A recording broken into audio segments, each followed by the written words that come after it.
Not only is she back on tour, she's a champion again. Yeah! The legend. Here's Shannon O'Keefe. Incredible. What a moment for Shannon O'Keefe.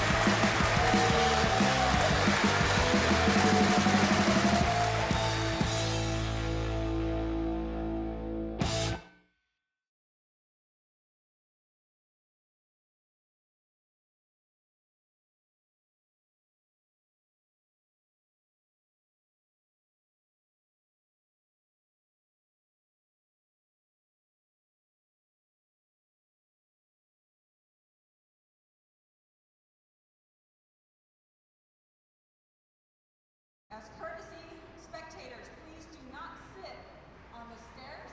We need to keep those clear.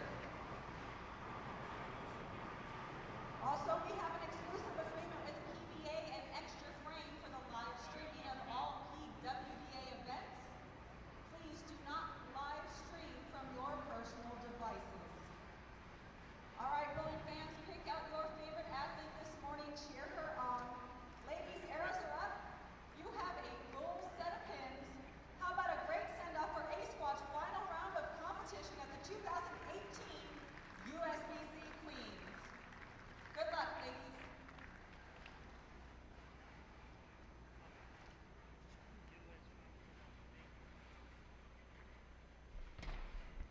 And just like that, it is day 3 of the 2018 USBC Queens, live from the National Bowling Stadium in Reno, Nevada. Emil Williams Jr. And this morning, as we continue our players-only coverage, if you will, during qualifying, we welcome Ms. Kim Power to the Extra Frame booth. Kim, how are you? Hello, doing good. How has your Queens experience gone so far in the first couple of days? Not so well on the lane so far. Anything particular? It's mostly mental errors, me making mistakes, not making bad shots. I mean, it's not, the shot's there if I make it, if I execute, you know, but I just not executing enough. That is part, certainly, of the game, of course. From a lane play perspective, we've seen a lot of players mention the fresh has presented some issues, but not something that's kind of overwhelming. In a sense, what's been your experience on both the fresh and the burn in that situation? So, ironically, I didn't have great days on either day, but ironically, my day on the fresh was ever so slightly better than my day on the burn. And again, that was just more because my mental game was a little bit stronger the second day than the first day, not because the lanes were easier. Start with 49 and 50. Brenda Padilla, Sophia Kim, Jennifer Reedy, and Blair Blumenscheid. Blair, yay. So for those of you who don't know Kim, but you may have seen her work, certainly across social media and even on pwba.com as well. But Kim is a photographer, and I think to an extent you've kind of become like the bowling photographer in a sense. Would you agree in that? Kind of, and everything. I mean, I got started and everything because I started taking photos for YBT, which is NorCal's Youth Bowlers Tour. So taking pictures of the juniors and everything bowling. Because I got asked by Leanne Holsenberg, started that program with Mike Hillman, who's proprietor at Cloverleaf and everything like that. And that's been running for about 6 years now, I think. Even after Leanne went back to Utah and everything like that, Mike kept running it. But Leanne and Mike asked me to take photos for them and everything. I've been doing that now for 3 years, I think. I've been doing that. I've been doing it full time, like for the last 3 years. That's a good sign when you kind of forget how many years it's been. Yeah. But I enjoy doing it, so it's fun.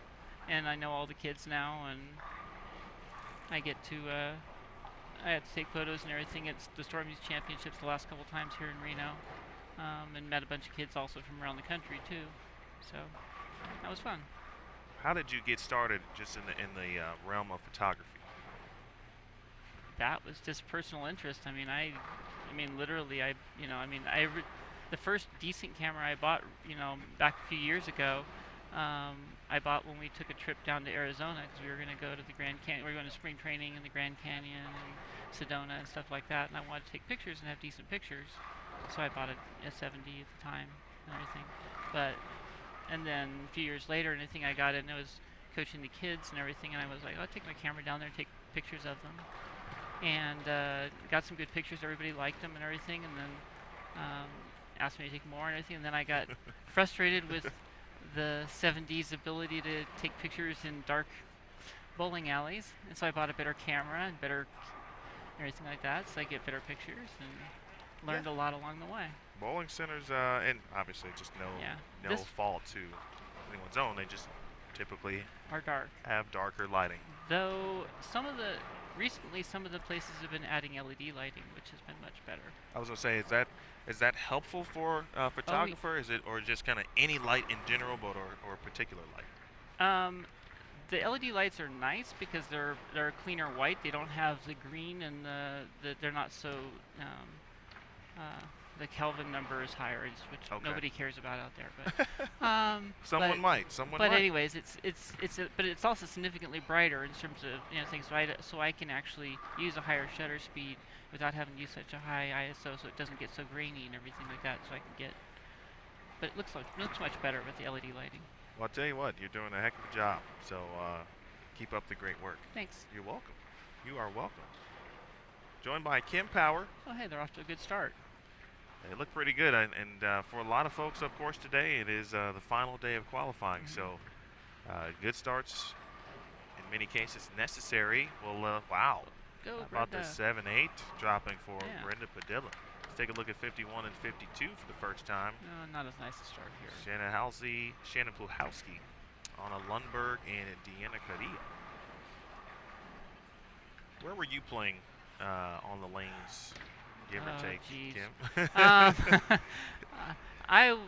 I think my break point ended up to being too far right and everything. My break point was around 5 most of the time and everything, but I probably should have pulled it in and everything, and I did right at the end of the last game there, though I had a bad game because I was trying to find it and everything like that, so I gave away a bunch of shots. But yeah, I think because I was watching Danielle next to me and everything, and she had moved her break point into like 8, 9 in that area and everything like that, just a little bit right of the rangefinder, and moved in further. How long have you been bowling in general? I feel we've seen you compete on tour for several years now. Yeah, and, at the highest level, I haven't been. I only really the first time I bowled a big tournament and everything was in 2012, and keep in mind that that's only 6 years ago, and I'm 50 now. So at 44, I entered my first big tournament. It's never too late. Yeah. And it takes a certain amount of courage and to be able to kind of take that leap, no matter what age you are. So, but you shot 300 at the Senior Queens. Yeah, shot 300 at the Senior Queens, and then lost the match against Robin. Well, I shot 725. It wasn't bad, but she shot 747. And that's you obviously firsthand. This is not your first Queens experience, no, is it? Okay. I've bowled Queens 4 times now. Last 2 times last time I tied for last cash, and the time before that I bowled was here and I actually made the match play. So you got plenty of experience in both Queens and Senior Queens, a thorough understanding, of course, of the format. Oh yeah. And unfortunately, on the other end of kind of how the format could be not detrimental per se, but it's just kind of one of the things that happens. You could shoot 720 and lose, or shoot 570 and win. There's Kim Power right there. Hi. No, that's our wave. That's right. Oh, there it is. We're doing the player wave every time this week. So I should wave with the left hand. It's a little easier. I mean, we could do one of these, or that's really not a wave. Actually, that kind of looks weird. But nonetheless, Kim Power. So when you see the Kim Power photography on the bottom right corner of the photos, that is her. What's your favorite part about the Queens and or the Senior Queens? Now you've had a chance to be a part of both events. I just enjoy being here in general and everything. I mean, over the last few years and everything, especially with me taking the photos and everybody liking the photos and everything like that, so they all know me. But I've got to meet, a lot of players and everything from around the world and everything, and get to know them, and it's really cool. It's really, being friends with them and knowing them personally is nice. It's kind of one of the as you mentioned, it's certainly the cooler things for us, and like not what you intended, right? You are asked to do some photos, and then all of a sudden you do more, and then you meet people, and then you see them weekly, and then all of a sudden it's hey, let's grab a quick bite and et cetera, talk, whatever you want to talk about. So it is on being here on a weekly basis, and like I said, you've been here for a while, and then also the situation of just being able to take photographs, and you come out to other events to do that as well. Sluhowski. Little fast 8 there. Let's take a look at the scores again after 10 games. This is A squad qualifying round number 3. Also, key caveat today, both squads, A and B, will be bowling on the fresh today. So no burn squads today, fresh only. And then we will whittle our way, of course, down to the top 64 players for match play, which begins tomorrow. Dasha Kovalova, plus 384, is leading the way. Back-to-back days for Dasha as well to take the lead, or to have the lead. Annie Wegner challenged for the lead. She had the high block yesterday, shooting 1185 for 5 games.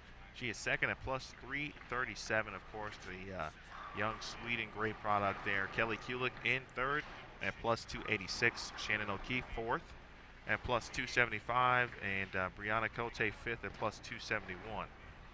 And all the way down to 64th because our defending champion, Diana Zavyalova, is in the cut at this moment. Of course, she is guaranteed the number 64 spot should she or her qualifying total not be in the top 64 after 15 games. She is in the cut, so 64th right now is plus 86. It's actually a tie with Adelia. It's a 3-way tie at the moment. Adelia Andriotti, Debbie Ayers, and Samantha Kelly, all at plus 86. And a lot of challengers behind that number as well. So it should be, of course, an exciting day. A lot on the line. Only way to win the tournament is to get in the bracket. And so today will be the final day for qualifying. This is 53 and 54 with Leanne Holstenberg, Aaron Linehan.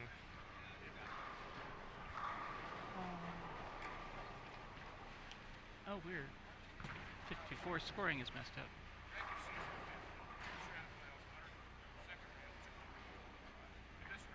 Well, I'll tell you who else is there in 1 second.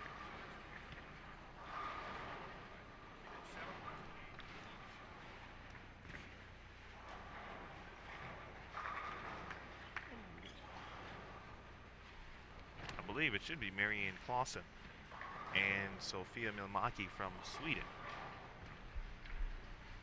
But the only reason you don't see a scoreboard is it's actually just not appearing at the moment on the screens here. And so there it is. That is why we don't have a scoreboard. It is a black screen. And so once that is configured, we'll have that for you on the screen. Nice work there. Nice early work from JT. You got to keep it loose here in the booth. That's what we do. Here's Blair Blumenscheid. Talked to Blair this morning, just trying to find just the right combo. She's bowled well, looks like on this side of the building, and sometimes she's made the turn and found some different results. Have you seen that, Kim, when you on a couple sides, or a couple places, I should say, within the building? A little bit. The building definitely does play different from end to end. I mean, generally the right end tends to be a little bit tighter, but it's always, you're so much at mercy of what the people ahead of you did that you can assume, you can guess that that's what's going to happen, but until you throw the ball or see somebody else throw the ball in the pair, you just, you can't be certain. Padilla 4 in a row, 7 spares. Sophia Kim started with the early double. Jennifer Reedy started with the front 4. In the open, she is at minus 114. Blumenscheid at minus 26.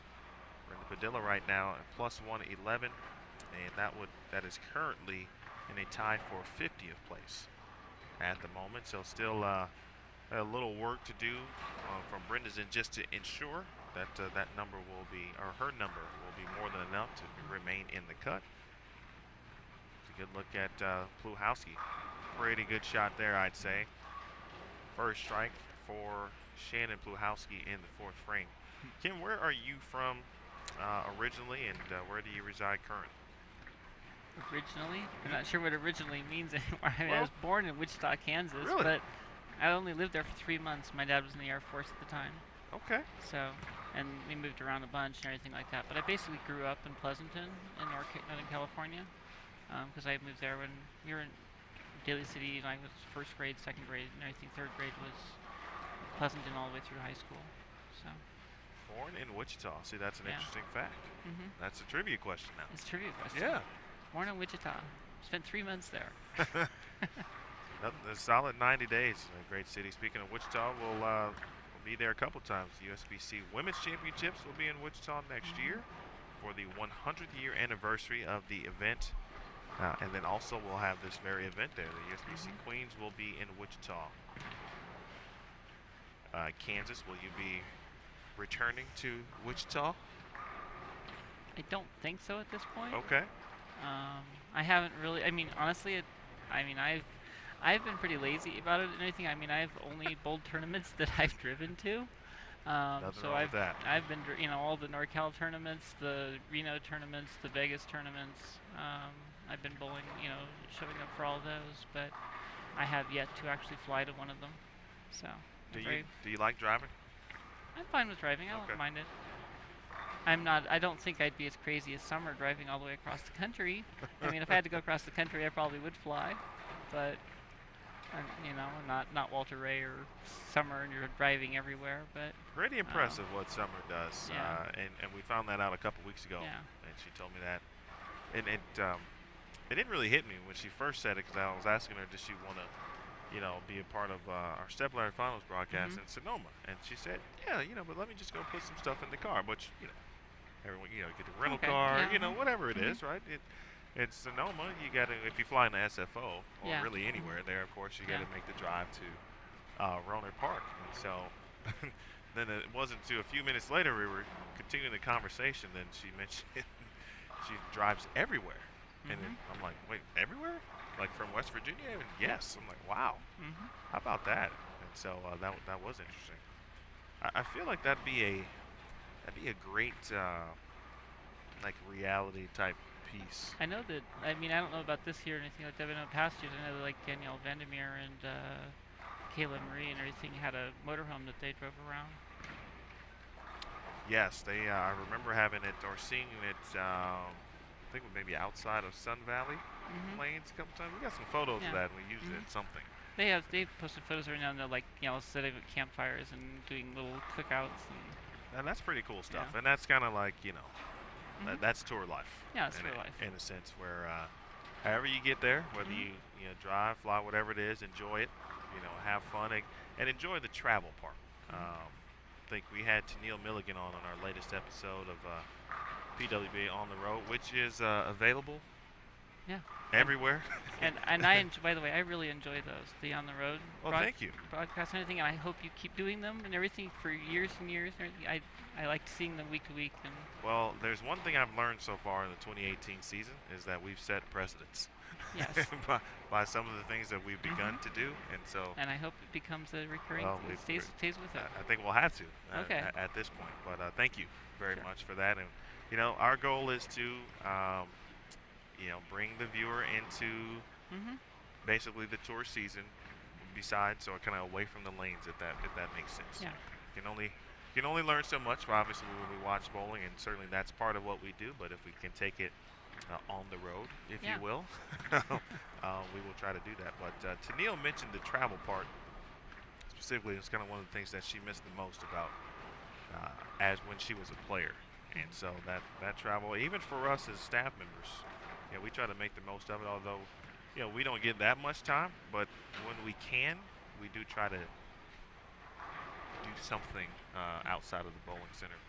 Now, for you, you bowl when you can, and but do you try to kind of take in some things, even though, for example, you're from Northern California. You've been to many of the places and Yeah, cities so that we've already been to. so I mean, it's not, there's not much sightseeing for me to Right. do when I'm in, going to Napa because I'm from the Bay Area. So Right. I know the area already, and I've been to Reno so many times now. I'm in this place. I feel at home here now.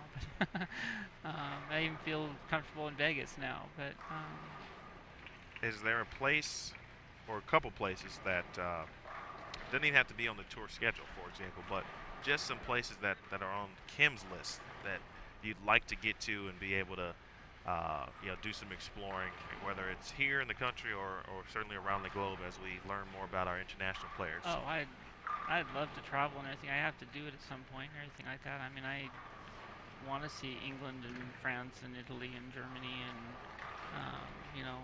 I'm love to go down to South America and everything like that. I mean, I love the Team Colombia is awesome and everything. I'd love to see their country yeah. I mean, I let the girls from Singapore are awesome too and everything. It's like makes you want to go. Hey, let's go see their see where they're from. I agree. Yeah, it's like I completely agree. But as far as in the country and everything, I really need to go to DC and do all the things around DC and everything like that because I think I was there when I was like 3 or something, but I don't remember that. Sure. If you did, I mean, you should be doing more than photography Yeah. if you remember that. You Yeah. need to have a memory that someone would pay a lot of money for Yeah. to have. I do remember a little bit about DC. I went there for the good old 8th grade trip. Oh yeah. Yes, and so I remember going to the various sites, the many monuments. I believe it's the Tomb of the Dead, if I'm not mistaken. Mhm. I do distinctly remember that as well. It is guarded 24/7, if I'm not mistaken. And I remember the Soldiers Walk specifically. It was just so. I don't know what it was about it to me, Mhm. but it was just so in tune, in line, in step, and they just made like a walk around what they were doing. But every turn was crisp, on point. I'm sure they practice that a Yeah. lot. And it's just like That stuck with me for a while, Yeah. to Mhm. this day. It's an honor guard, so yeah, they take it very seriously. To this day, and so thank you for all of those individuals who help protect and serve. But yes, DC is certainly one to take a look at. Should Yeah. be on your list. Yeah, I've been to New York City once and everything. It was when I was like in high school and everything like that. Visited a friend and everything like that. A few days there, but I mean, there's obviously more to see than Sure. I never saw, and things that as an adult that I would see that I didn't see then. But you know, I mean, I've been to Seattle a few times. Just recently went there for a business trip and everything, and that was great. I like Seattle. That's on my list too. Yeah, Seattle's a nice place. If you go there and everything, you got to go to the museums around the Space Needle. There's a Chihuly Glass Museum I went to when I was there this last time. I didn't get to go to the Mopop Museum, which is supposed to be really cool, but I didn't have time and everything. I couldn't widget it because it closes early, and I just Okay. couldn't make it work. But Our own Jason Thomas spent some time in Seattle.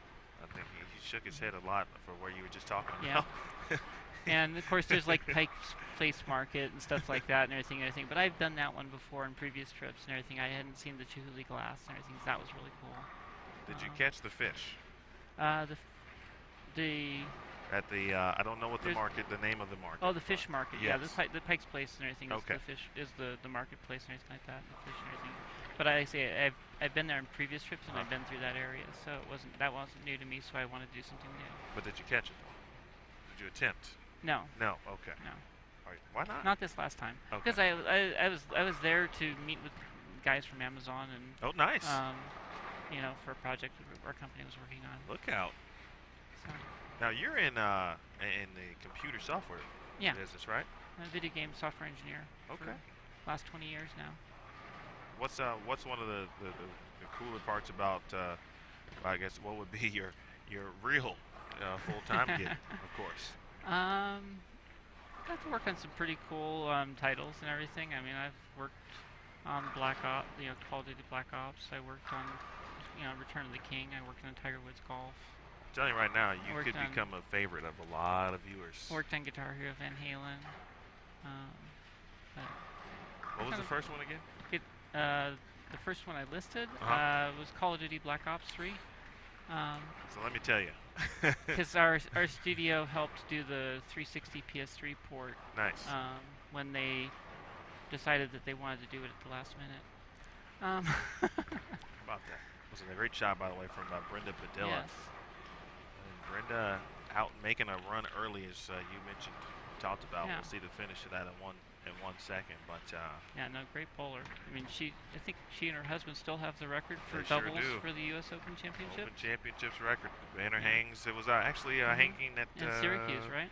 It was certainly there, but when we were in Vegas at South Point, Yeah. because that is a location on the Open Championship schedule, so Yeah. the records banner is still hanging there, and there was at least a couple games where she bowled right above her record banner, and Yeah. so that's pretty cool. Yeah. So Call of Duty, I remember when that game was kind of new, Yeah. and this was late in my college days or years, and just to see it's just like, I don't know if it's the most popular game that's out, but it's got to be like It is top by 3. far. I mean, it's $1 billion a year. They have three studios working on it, so that they can turn a game out every year, and each studio gets 3 years to work on their version of the game. That way, each studio has time to put polish into the game, and they can still have a game every year. Wow. That's interesting insight there. See, those are things. I mean, that's the thing they did. don't know. Because they wanted, of course, to capitalize on it every year. But one studio could not possibly turn out a game to the quality they needed every year. If they tried to do that, when they have tried to do that way in the past and everything like that, the quality is tanked. Right. And then people, of course, go, it's not the same thing, and then they give up on it, and you lose your audience. Right. And then once you've lost it, it's just gone. You can't get it back usually. So better thing to do is to just keep the studios and just add more studios and everything like that. That you, of course, have to pick studios that can do the quality that's necessary, Right. that you trust. And so that was a process for them too. Infinity Ward was the original studio. Well, and then they got Treyarch involved and everything, helping and everything, and then Treyarch split off, did their own, and then when they got picked up, Sledgehammer Games, which is a bunch of people who left EA, Okay. and formed their own studio, and then got picked up by Activision and everything, and they were given the franchise to do another Call of Duty. Wow. And they got on a 3-year cycle, because before they were on a 2-year cycle, but now they're on a 3-year cycle, so that gives each studio plenty of time to work out exactly what they want to do. How long have you been in that business? I've been in the business since '96. 96. So it's been 22 years now. Wow. And specifically within the video game realm? Okay. Yeah. I mean, it was originally PC video games. I was working in, very first game I worked on was, actually I did a little bit of work on Top Gun flight sim game and everything, and then I worked on Falcon 4 flight sim. Initially wasn't even hired as a software engineer. It was just kind of do stuff and everything like that, and I ended up writing code at the end. But my degree is actually aerospace engineering, so not even a software engineer by. Wow. But This is Kim Power, by the way, folks. Yeah. It's certainly not me. So photography, video game engineering, aerospace engineering. Is there anything else that you might be just hiding I from? occasionally bowl. And you shoot 300 when you do it, so you're 4 for 4 in that sense. All right, Padilla here with last 3. Looking for another second shot in the 10th. That's got a hook. She's got the carry working on this pair. The light carry seems to work pretty well. If you as long as you have the right angle, the ball coming in the pocket, the right angle, the light hit seems to work. She'll be in the 250s here with a good count. Talk about a heck of a way to start. At plus 111, looking certainly will add to that total. I think, what do you think? This is a tough question. What do you think the cut number? I've been talking about this and everything, and so this is all fresh today and everything like this. So and everything, we were coming in plus 86 and everything, which is a little high. I thought it was going to be plus 75 coming into today. Okay. So it went up a little more than I expected after the burn yesterday. But my guess is it is going to be around plus 75 at this point. I was going to say it could go down to plus 50. I don't think that's going to happen at this point with it going up to plus 86, plus 65 maybe the cut. I think anybody at plus 100 or more is easily going to be in. I don't think the cut's going to go above that.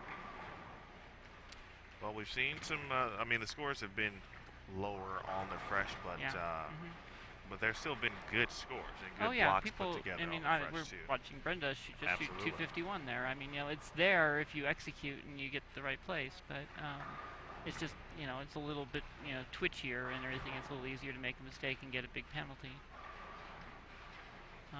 I crossed all day last 2 days with Kesa Wegner. Okay. I'm not even. Anyways, but she had just on the burn. She had just this fantastic look throwing her Black Widow gold, the gold Black Widow pearl one or something like that, and everything like that. And she just got in, swinging it out and everything. Break, everything. And she could. When she had room, she could get the ball to break on 4. She could get the ball to break on 7. They'd all go in the pocket and strike. That's always helpful. That's a sign of a good day that could happen. But yeah, she just had a ton of room, and then she, and when anytime she hit the pocket, because of the ball roll and the angle she had through the pocket, she carried most of them. So. On the fresh too? She struggled at the beginning on the fresh. Okay. And then it opened up a little bit. She changed balls and everything, got a better look and everything, and then it opened up enough to go back to that Black Widow. And then she had that look again, and she went bang bang for the last 2 games. Ms. Pulhowski left a 7-pin. Deanna Carrillo. We mentioned Deanna a little bit this week. Our inaugural Core Challenge winner out and getting some good breaks here. Love to see Deanna. It was a pleasure to meet her. And as you talked about at the top of this broadcast, just when you whether you're bowling or kind of working in the industry, and you meet people, and then you kind of see them often, and then it's a regularity. And I don't get to see them all as much as I'd like, Sure. because I only bowl a couple stops a year. I mean, I try to do what I can, but I have a full-time job. And, which is very good, it sounds like. It's very good. I do quite well and everything like that. So I'm happy with the job. I'm actually part owner of the company and everything. You're making a lot of people happy, especially youngsters. And actually, you know what? And many adults. Now that I think about that, I was just I saw many of my nieces and or nephews. I had 2 nephews, or really, I had 2 nephews and 2 nieces. One niece is older. But my 3 younger ones are 9, 5, and 2. Yeah. And they all play Call of Duty. So every time I come over, they just grab me. And they go, Uncle, Call of Duty. I'm like, even in college, Call of Duty, and those who I room with, they know. I play it once or twice, and I'm like, okay, it's kind of cool, but I'm a sports game guy. Just completely. So give me the Madden, give me the 2K, but I don't even play 2K anymore. So my thing was NCAA football and Madden for whatever reason. Yeah, I've played a lot of things. I mean, I played a bunch of shooters and everything along the way. I mean, I liked, back in the day playing Quake and Doom and, Counter-Strike was fun. Especially playing Counter-Strike on a local LAN at work. So when you have a bunch of, you have a computer gaming company and everything, and you have a bunch of geeks who are all into gaming and everything like that. We all have it and everything. And the best latency in the world and everything is when you set up the server and anything like that, and you're all playing just within because we all have nice computers that can play it no problem and a nice LAN, and we all just play against each other, and and it's more fun too because they're face to face and everything like that, and you run over there and. Nicely done. Done. Getting to learn a lot about Kim Power today, which is pretty cool. Hope you're enjoying it. Also, you're watching 2018 USBC Queens. Reno, Nevada, National Bowling Stadium. This is A squad on the lanes, and your bowling B squad, of course. What are you looking forward to this afternoon when you shoe up and take the lanes? I have deep breath. I need to stay focused, stay centered, and everything, and just blot everything else out, and get my mind still so that I can stay focused and everything through the shot and everything, and execute the shot I know I can. I This is like I say, the thing. Everything is like, yeah, if I lose focus and everything, or I just, of course, I do a bad shot and everything, and I can't afford bad shots, especially now. I mean, right about now and everything, I'm minus 100 and everything. I need minimum of plus 150 if the number goes Sure. down, and plus 175, plus 200 to be realistic if I want to make the cut. Since nobody's done that on the fresh yet, seems unlikely. You never know. But You could be that person. but yeah, I'd have to be the mental focus. If I could have the mental focus I had when I shot that 300 at Senior Queens, yeah, it's doable because I was so laser focused and I had everything else blotted out, and there's nothing but the lane and the shot. at the Can you? time. Is it? And it might be a difficult thing to do. Can you describe, in a sense, that moment where you did shoot 300 at the Senior Queens? Like, remember what you actually felt, body, the mind. Did it just kind of turn off, or you kind of just felt like there was nothing going on? During the shots and everything, especially even at the end and everything, I was very focused and relaxed and everything like that. I was, I mean, it's not the first time I shot. It was awesome to do it at Senior Queens Sure. and everything. I've shot 300 before, but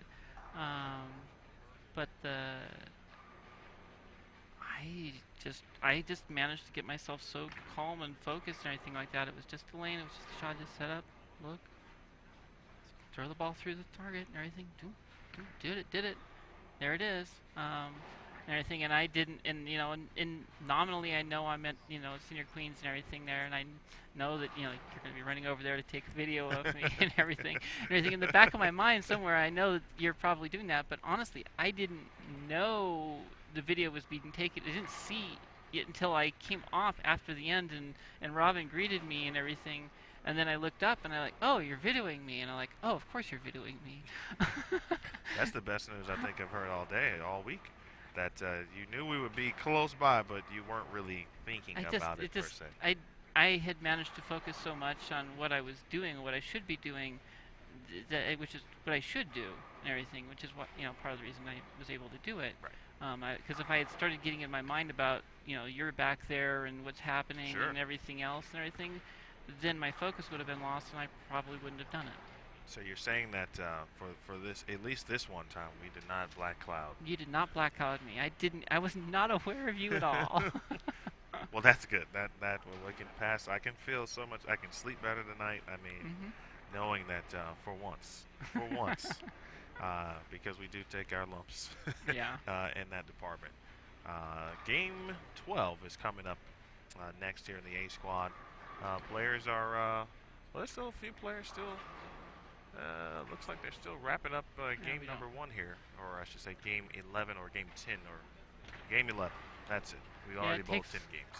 We've been pretty good about staying in sync and everything, and then of course that means that you get blank times where nobody's bowling here like this in between games. But yeah, they haven't been too lengthy throughout the week, of course, as well. But yeah. Looks like we might have some bowling going on, and we do. It's over on 53 and 54. Okay. And looks like we are joined by, that's Tiffany Morris, Brittany Himmelreich on this pair as well. Tiffany Morris, speaking of Wichita, she is from Wichita. Yeah. I expect she'll be at Queens next year. Brittany Himmelreich from Cressona, Pennsylvania. She joined us yesterday and talked about her experiences.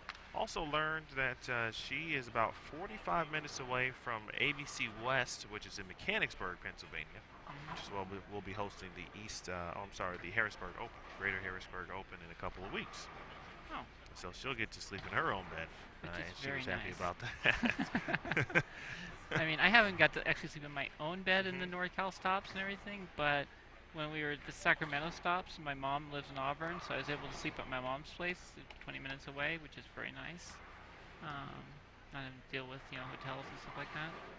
Oh, hey, nice. Oh, nicely done Nice there. pickup. All right, Tiffany. I think Rebecca Martin is here. Also saw Jeannie Nacarado down on 53 and 54. We still have no scoring on 53 and 54, though. No scoring, but looks like they do work, as you can see on the bottom of your screen, Yeah, it's keeping track there. which is good. As long as they have scoring, which means that the pace can continue because no one's actually waiting for an actual change or something like that to be made. Jeannie Nacarado and Robin Romeo, speaking of, took the doubles lead, the USBC Women's Championships, prior to the Queens kicking off this week. And so that's pretty cool to see two players who have had great careers on the PWBA Tour, two Hall of Famers, and still out here getting it done and potentially could win another title of the Women's Championships and do it together. Jeannie bowled really well at National Gold Ladies and Senior Queens, too. As did Robin, obviously, since she beat me to eliminate me from Senior Queens. Let's say, did you bowl the, what age is the National Gold? They're both 50. Okay. I just turned 50 in January, so yeah, I bowled both of them. Okay. How did the Golden Ladies? We can forget about it. Okay. Which is ironic because it's an easier shot, but I wasn't in my head. I just had no focus, and so I bowled okay, but I just gave too much away. Right. All right, 51 and 52. Here is Jody Wessner. Jody's going to join us this afternoon on Extra Frame, so we look forward to that. Alicia Hicks from Australia. Desiree Negron is plus 44. So Desiree fighting for a cut spot here. Keep an eye on her progress. Also Cassandra Luthold, who was your A-squad leader after 5 games at plus 166, which was, I guess, way back now on Thursday. Yeah.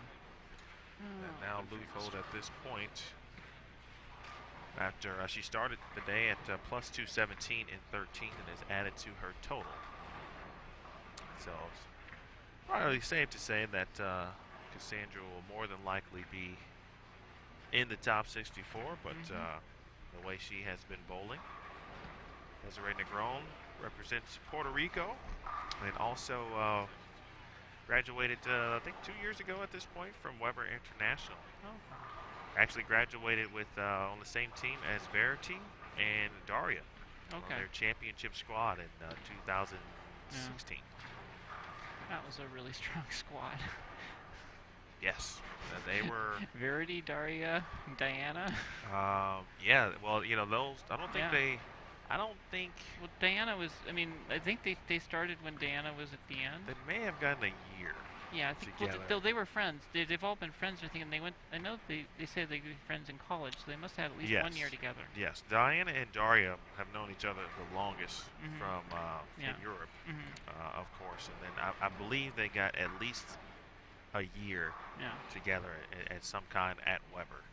But so that's a pretty good squad there that Desiree is from, and now she's giving herself a chance. That's all you can ask for, right? I mean, that's the ultimate goal. To give yourself an opportunity to to make the bracket, but we all know it's so much more difficult. Brackets are hard. They're do that. really hard, and they're just so random sometimes. I mean, you just never know. I mean, like I say at Senior Queens, I shot my best series of any of the series I bowled, and I lost. Actually. My 2 worst series that I bowled were the ones I won, and the 2 better series were the ones I lost. It is remarkable how that happens, but that's what makes the Queens the Queens. Yeah. In that sense, it's you don't know. You really don't know who could win because, like you said. Oh, I've seen you keep seeing the number 1 seed getting knocked off by 64. It keeps happening. It's just like, what's going on? You really don't know. Yeah. There's so many factors involved once you get to match play. Then you can kind of focus on, which is a good question because you bowled and you made the cut at this event. You also obviously made the cut recently at the Senior Queens. From the strategy perspective, like where you can kind of get into breaking down the lanes for yourself and that kind of thing. What did you think about that, or the strategy part? You were bowling the event. I personally stayed more focused on just trying to find, what the lane was going to give me when I got there, and find the best shot I could, and worry about me and not worry too much about them. I mean, if I really knew you know, that the person was going, you know, had to play some particular way to have success. And I knew that doing something that wouldn't mess with me would mess with them. I might consider it, but for the most part, I think I'm better off trying to stay focused on me. So, a little distraction there. But I assume you heard that. Yes. Yeah. But yeah, I mean, I just found it. I just think if I try to get too much worried about what the other people are doing or trying to mess with them, or you know, or play the lane, you know, just to mess with them, unless it's something that I'm just totally comfortable, unless I know that that shot is out there for me and that it'll work for me and that doing it would mess with the other person, I might do it. But honestly, if I start thinking that way, then I probably lose my focus and start making bad shots, and then it doesn't matter if I make bad shots. As we proved right here, this week, right now, if I make bad, you know, if I lose my focus, it's kind of irrelevant.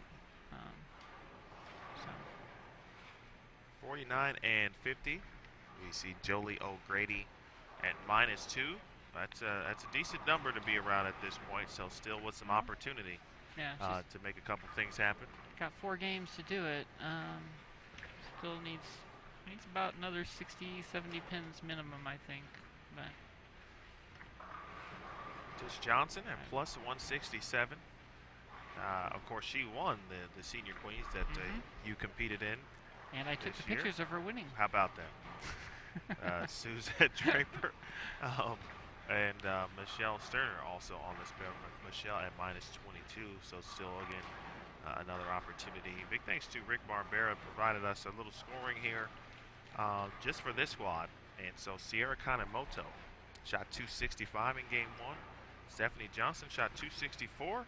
She shot 260 last game in the afternoon yesterday. And so Steph bowling pretty well here. Missy Parkin shot 257, as did Stephanie Casey. Amanda Fry shot 255 to kick off today. We saw Brenda Padillas 251. Jessica Aiza 245.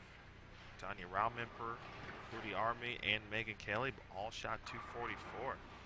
A lot of games on the 230 or more side to kick off the fresh today. Yeah, it's pretty good scores on the fresh. That number may be moving on up. Let's see how many. Maybe to the east side. Not sure if there's about any deluxe apartments. 42 or plus that game, so yeah. But that's still less than the But. All right, so I said this I think Thursday when Tish Johnson came across one of the featured pairs. And I said, I mean, she had like a pretty good look. She ended with 235 to end the block. And now she's at +167. She's got the front 3 here. Tish Johnson is someone that I just wouldn't want to bowl in the first round. What No. I mean, honestly. She's tough. She's ridiculously tough. And just like I say, I lost that one to Robin and everything like that. Mentally tough and everything. You know, she's been there, she's done it, and she's not going to give it away. But yeah, no, do not want to bowl Tish in the first round. I mean, there are a lot of great players obviously bowling this week. Yeah. But you know, we've got a lot of Hall of Famers here. Yeah. But when you see Tish, you know, it's just like, just kind of immediately go back and all these things start running. All of the many events that she's won and the times that she's had to, you know, to be clutch to win titles. Imagine if she wins the Queens this time. I mean, she's never won it. She won the Senior Queens. Yep. That was, by the way, that was finally got to win that one because she kept finishing second to Robin like over and over and over, and it was like it was finally got it. But yeah, bowling great now. Looks pretty lined up. Yeah. Very. When she's lined up and comfortable, she's just gonna stroke it down there and. Another timeless style too. Yeah. Like kind of describe Leanne Holstenberg like that. Liz Johnson. I mean, they haven't changed. No. In that sense. No reason to change. You know, and still getting it done. It's Michelle Sterner, joined by Kim Power. Kim from San Leandro now. Yep. Oh, okay. Live in San Leandro, California. Part of Northern California, and I spent some time there. think I may have told you that before, but spent 18 months in the Bay Area. I worked for a live stream startup company at the time. Oh, okay. And it thoroughly enjoyed the Bay. I mean, if I could go back and with obviously with a large bank account. Yeah, it's super expensive to live there. I keep seeing there's a story that's been going around because it's a classic and everything. Like there's a house down in like Santa Clara or something like that somebody it caught fire and burnt down. It's the burnt husk of a house and everything, but it's on a lot in an area in Santa thing. It's sold for like $900,000 or something like that.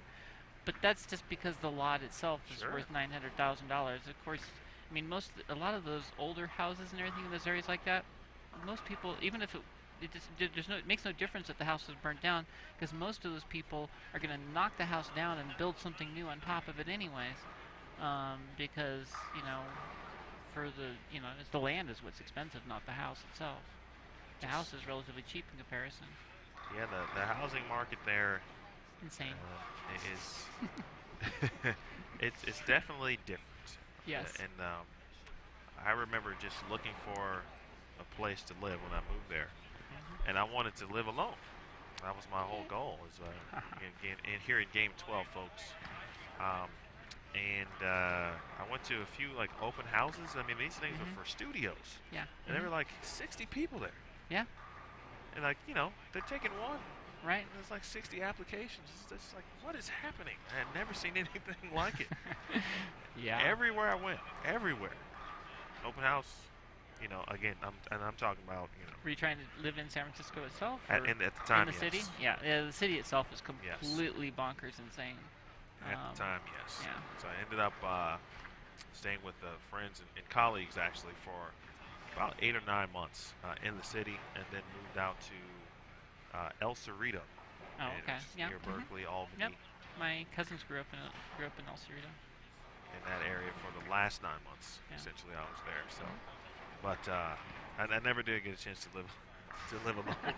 And I don't see many people doing it. My sister managed to buy a place and everything, and then she managed to sell and move to another place and everything like that. She's got a place that finally their tenant common got converted to a condo and everything. But so she actually owns her little plot or her little house, I guess, or part of the building, which is only part of a building because the building as a whole is insanely expensive. It really is something to. Yeah. But like I said, if you can get own a piece of land, certainly, or a lot or something like that. I mean, you're definitely in business here.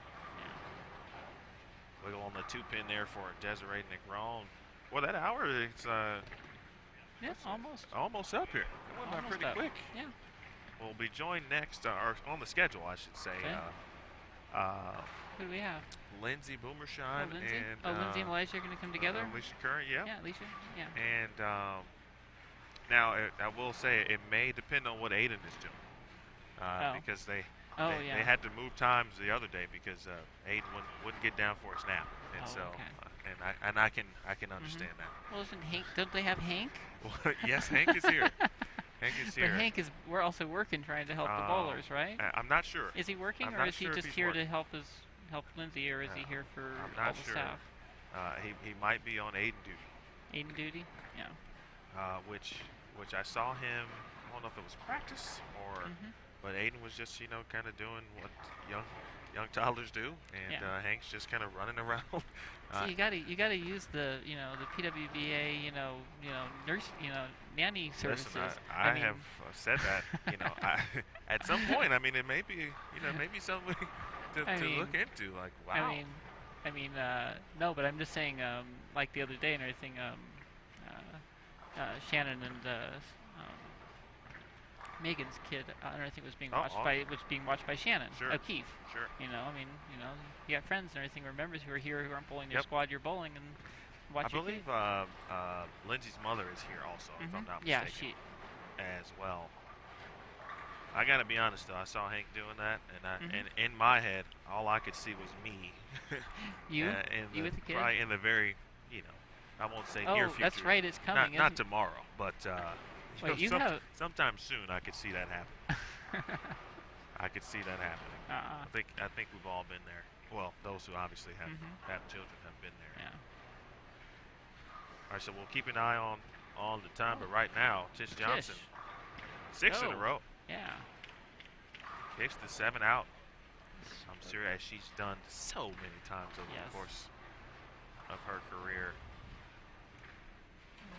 Here's a good question for you, Kim. What? Is there any player or players that now that you've had you get an opportunity to bowl when you can, but that you just got a chance to bowl with and have had a chance to bowl with, but they were players that you either looked up to, always said, hey, it'd be great to bowl with this person or cross with this person or something like that.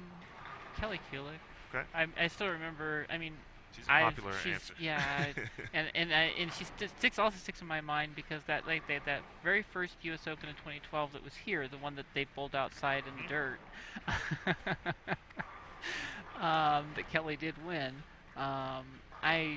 When I was doing my during qualifying and everything, I was crossing and everything, and Kelly was on the pair next to me the whole time and everything. So I'm watching as she's just pulling away and everything, and I'm just like I mean, the whole time. I mean, it's the very first time I bowled any big tournament, bowled any of the players and everything like that, and I'm like down there, and it's like Kelly's to my right, and there's Missy, and there's Stephanie, and there's and it's like Yeah, it's got to be. I didn't know any of them at the time. I was gonna say, all. did you? So there was no photography, right? No, I did bring my camera Okay. and everything, and I did take pictures during qualifying and everything, and I did take pictures of the show and everything, which I eventually shared with them and everything when they once I knew them a little bit more, and talked to them and say, hey, by the way, I have pictures from that 2012 U.S. Open you guys bowled on in the dirt.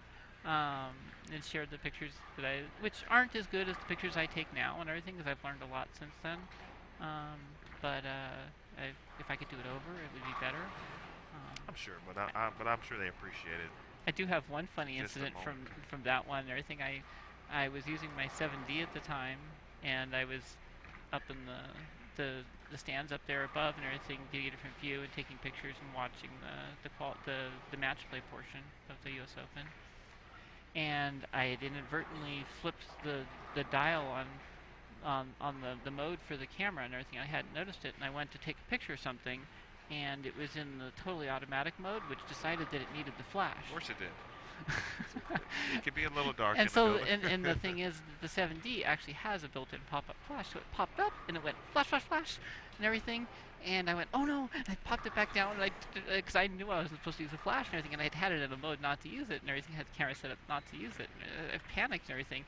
And then, like a few minutes later and everything, I think it was Jason who came, one of the couple people who came up there, and he was like, no flash and everything. And I'm like, sorry.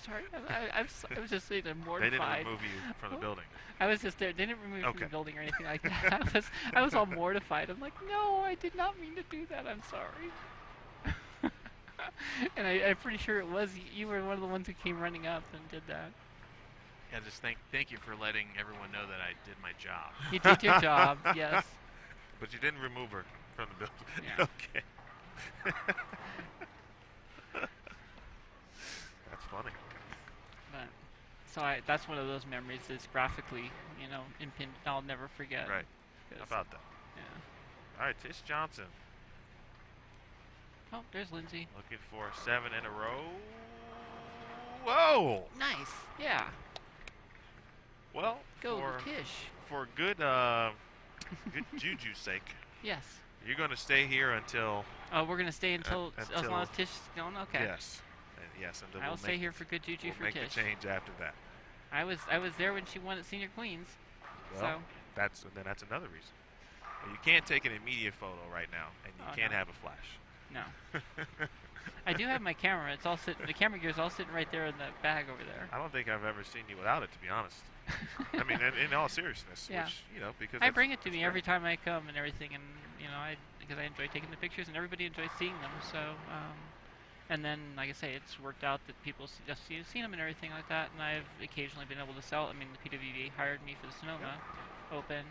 I'm We taking appreciate pictures for Storm for right now and everything for this time and everything. And in the past, I've had Logo Infusion and Ebonite and NDO and Brunswick, everything, buy pictures off of me. So To me, what you have done, even with obviously what your full-time job Mhm. is what I think everyone at some point, no matter what they do, try to acquire some different skills to allow them to be more obviously marketable and of course get a little bit more income, which always Yeah. helps. And I'm so, not doing it for the income. yeah, I understand, but I mean, it comes with it. Yeah. And so, I mean, if I'm going to do it for the people, yeah, I'm going to get paid and everything I do for Yeah. a big company and stuff like that. and so, yeah. but just the point of, no matter when it is or what age or whatever, I mean, there's always an opportunity somewhere Mhm. where you can be of great help and assistance. So, Yeah, I'm seriously considering at this point and everything that when I eventually retire from video games and everything, that I might just do photography part time as a I think something you should. something to keep me busy and generate a little bit of income and just have fun with it. All right, Tish Johnson, So 8th frame. you may see me out here taking pictures Hook. for a long. Come on! Oh, yeah, it's just sorry, I got loud there. It's okay. it was a get loud kind of moment, edge of your seat. Just yeah, I can't. You're on the edge of your seat right there. Yeah. I like it. Yeah. I like it. I root for. I mean, like I say, I've met and talked to met so many of them and everything like that, and friends with them that like them and everything.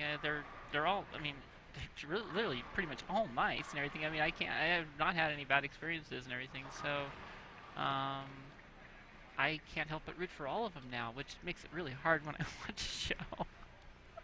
I Yes, mean, that I could have present people conflict. that I know, personally. Like when Leanne made the show the other day, was running the ladder. We were all the YBT. We were in Vegas and everything. We were all screaming and go yeah, go yeah. But so but I can't be sad that Shayna won and everything like that, because I like Shayna. She's awesome.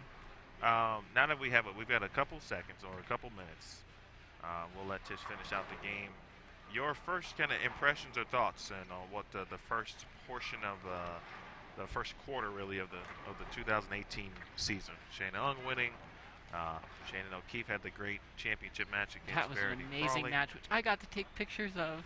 Oh, that's awesome. And Danielle winning last week in Fountain Mhm. Bowl. So just kind of Yep. your cool impressions of what's taken place in the first couple weeks. It's been good. I mean, it's nice seeing. We're, also seeing Verity and everything. Make that run. I think the other week and everything like that. Seeing the combination of the experience and the young kids and Yep. everything coming. Making so we have that. That change coming around and everything, which I think is good and everything. I like seeing all the college kids and everything. Like we see Sydney and everything like that, and everything coming up, and in fact Sydney's having a very good game there.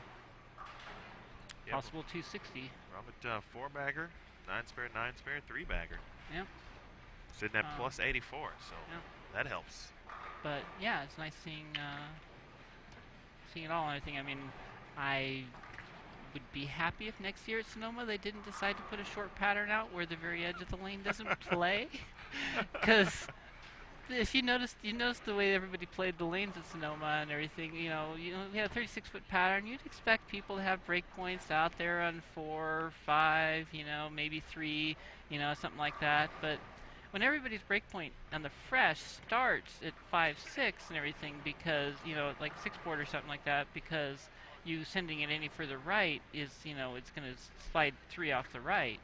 So then you have to open it up the lane a little bit and everything to start, so then you end up chasing it in, and then you end up get the crazy, opening the lane up the way we did on a short pattern, which was just weird. But the problem was there's a lot of friction except for the very edge of the lane. So you had that that reverse block at the edge of the lane you couldn't play. So I don't know. And of course we had the flat pattern that was insanely difficult Sure. 2 years ago. Sure. But so I'm kind of voting for give us a long pattern and enough oil that the heads don't completely destroy, and then it might play like you'd expect it to, maybe. Well, there are some folks who do those kind of things, who make Yeah. patterns and stuff. They Mhm. tend to watch and listen. So maybe they'll take that your suggestion into consideration. Yeah, the 40-foot flat it was just because there wasn't enough head oil and everything, so the heads didn't stay. So then you had to keep moving, and then it just got crazy. Good shot there from Jolie O'Grady. All right, one more shot from Tish Johnson, and then we will then switch gears, if you will. We'll go from Kim Power to some roommates. Yes. Lindsay Boomershine and Alicia Curran, and we'll talk all about eight. They've been friends forever.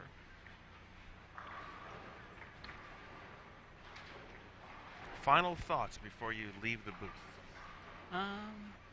This was fun. How was your experience No, here? this is good. That's fun. I know Yeah. beforehand you were like, okay, maybe. Yeah, well, I told you I'd be here, and if nobody else showed up, I'd show up and I'd do it and everything. The spot was open.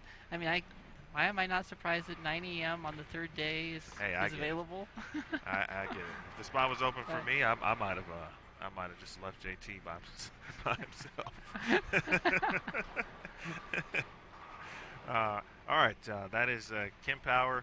Appreciate you joining us. Thanks for your work. Thank you. And Sonoma, and good luck this afternoon. Yep. Gonna need a lot of it. You got this. Okay. You got this.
Alrighty, ladies and gentlemen, welcome back.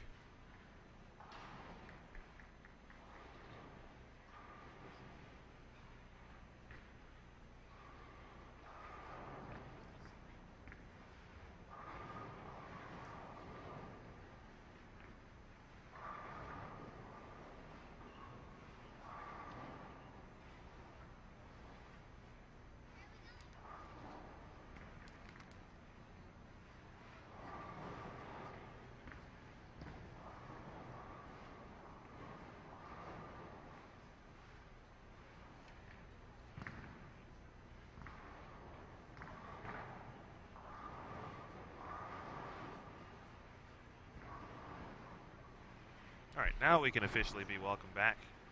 This is game 13 overall today. Of course, A Squad on the lanes and now joined by our next guests. Two are roommates and best friends. And I really never see them apart unless one of them is actually not present. And that is Lindsay Boomershine and Alicia Curran. Ladies, how are you? Great. How are you, Emil? I'm doing well this morning. I am doing well. We want to start kind of right off the bat with both of you, of course, have been performing well. Talk about the experience so far. First 10 games for you. You both are going to bowl and finish qualifying this afternoon. Lindsay, we'll start with you. How's your week been going thus far? Really good. This week's actually something different because I got to bring Aiden with me. So this is his first professional Women's Bowling Association appearance. So he's taken to it kindly, by the way. I've seen him just making friends all over the place. He has, yeah. Brady is his new friend, so Stu and Tina's son. But it's been a great week. I always love coming to the stadium. Alicia and I have both had multiple successes at the stadium, so it's always nice to come back to Reno. Queens is one of my favorite tournaments. My whole game plan is to bowl the best you can to make the cut in qualifying, and then at that point it's a completely different tournament once the 64 match play bracket starts. So Alicia's bowling awesome. She bowled really good the first and second day. I struggled the first day, but yesterday was a good day and put myself in a pretty good position to go in today, and feeling good about it. And yeah. 11-18 is pretty solid for 5 games. Yeah, I was happy with it. Never missed a spare, so I think that's my whole goal, is to minimize the opens and really just focus on spare shooting. I think if you make your spares, you probably are going to be making every cut. So that's kind of how I go into it, especially for a major, because once the match play starts, the lanes are broken down completely different. Yep. And also there's only 2 bowlers on the pair, so you kind of have to factor in, how that person bowls and where they're going to be playing, and then kind of, analyze your game plan, because really you're bowling them and no one else. So, I remember 5 years ago I shot, I think, 740 against Crystal Scott Wilson, and I lost. And our 2 scores were the highest in that whole, section. So, and that's just kind of the luck of the draw. But I'm happy to be here, and I'm excited to bowl this afternoon. Good. And Alicia, you've been bowling well also, as Lindsay mentioned. What's been the key for you this week? I think the key for me this week has just been kind of just staying focused and staying present right now. Not really talking much. I don't talk a lot as is, but once I get like that, yeah, I'm sure. I'm over my quota already today, folks. But yeah, just kind of staying in my own little world right now, watching what's going on, understanding what bowlers are doing on my pair when they come to the lane. Kind of just reading the lane as to what their balls are doing, so I can make the moves, and just making sure I'm throwing the best shot that I can every time I'm up there and making the spares. I know this week we got divergent skipping procedures. So if you're on the left lane, you're on the parachute, you go left, and on the right goes right. So a lot of players, obviously they don't know who they're following, obviously. But have you guys had a chance to, if you get a chance to go peek at the next pair, if it's nearby, or are you just saying, I'm just going to read the lane as best as I can and take what it gives me? I think for me, I'm just going to the next pair and staying the same unless someone tells me something other different, one of the reps. But other than that, just kind of staying the same and making a good shot so that way I get a read off the very first shot. I think it's important because the stadium is so different. Topography here is different, so that's more of my concern for this, not who started where, because it's just too hard to keep track of. Right. I mean, that would take a lot of time to figure out, who started here and then they're going left and right and vice versa. So I kind of take that, the lower end has been tighter for me, and then it kind of hooks more as you go down, but it's more of hooking in the heads more versus hooking in the back. So I think that that's the most important part of, where you're going and just making those small adjustments. Yesterday I ended on 15 and 16, and I shot 184 because the pair was at least 5 tighter. So I had 1 double and 2 splits, which, you don't really know how tight it could be. Right. Our ball reps try to help us out immensely with, 15 has been tighter, since the start of today. But, sometimes you use different bowling balls. Each person has a different style, a different technique to line up. So at that point, you kind of have to do what's best for you and judge it off of what your ball is doing. Watching 49 and 50 currently, Natalie Goodman, Alice Stribber, Nellie Blomquist, and Jordan Newham on this pair. Briefly talk about your experiences specifically on the fresh. We've had each player mentioned it's certainly been a little tough, but not impossible. In a sense, there's been some scores out on the fresh, and there's been some opportunity. But what's been your experience on the fresh, and then kind of based on that, what are you looking forward to, and what might you change when you bowl this afternoon? Well, I don't know. I think for me maybe is I'm just trying to keep the ball in front of me, reading the lane from front to back, not back to front. Making sure the surfaces are good before we start. I'm throwing as much as I possibly can in practice, all the different balls, just to see a little bit differently what, different surfaces, different layouts, whatever it may be, is working better on that particular pair, and then knowing that, I could probably stick with this ball pretty much the whole way through. I know the past 2 days I used 2 different balls, and that's it. Okay, nice. Please. My whole game plan is, just take one shot at a time. Like you said, the fresh isn't impossible. Right. And yesterday I just really, tried to minimize my opens and did not get too far left too quick, because the number one thing that I noticed is that after practice is over, they're at least 3 tighter from the first ball of practice that is thrown. And I don't know if that's something that she's noticed as well, but as the oil travels down, the lane, it gets farther, more plastic balls go down the lane, and so I think that people immediately see hook, and then they're like, oh, okay, I got to jump in, and I think that's when, they kind of struggle. And also, same as what Alicia said, is keeping the ball in front of you, because you don't want to create that huge angle, because you can get in trouble on this pattern, I think. I think when you move left too fast, you're going to create that angle where you could wash out or go through the face too easily. So my game plan is to, pick a ball. I have, multiple choices, and, just to keep that ball in play, and then hopefully, catch 3 baggers here and there, make my spares, have a good consistent block, and, like I said, enjoy the night off, and then tomorrow, it's a whole different game Right. plan. The Whole players, different mindset. most of the players have mentioned, what particularly, may have worked for them during our conversation. So what equipment has been good for you two?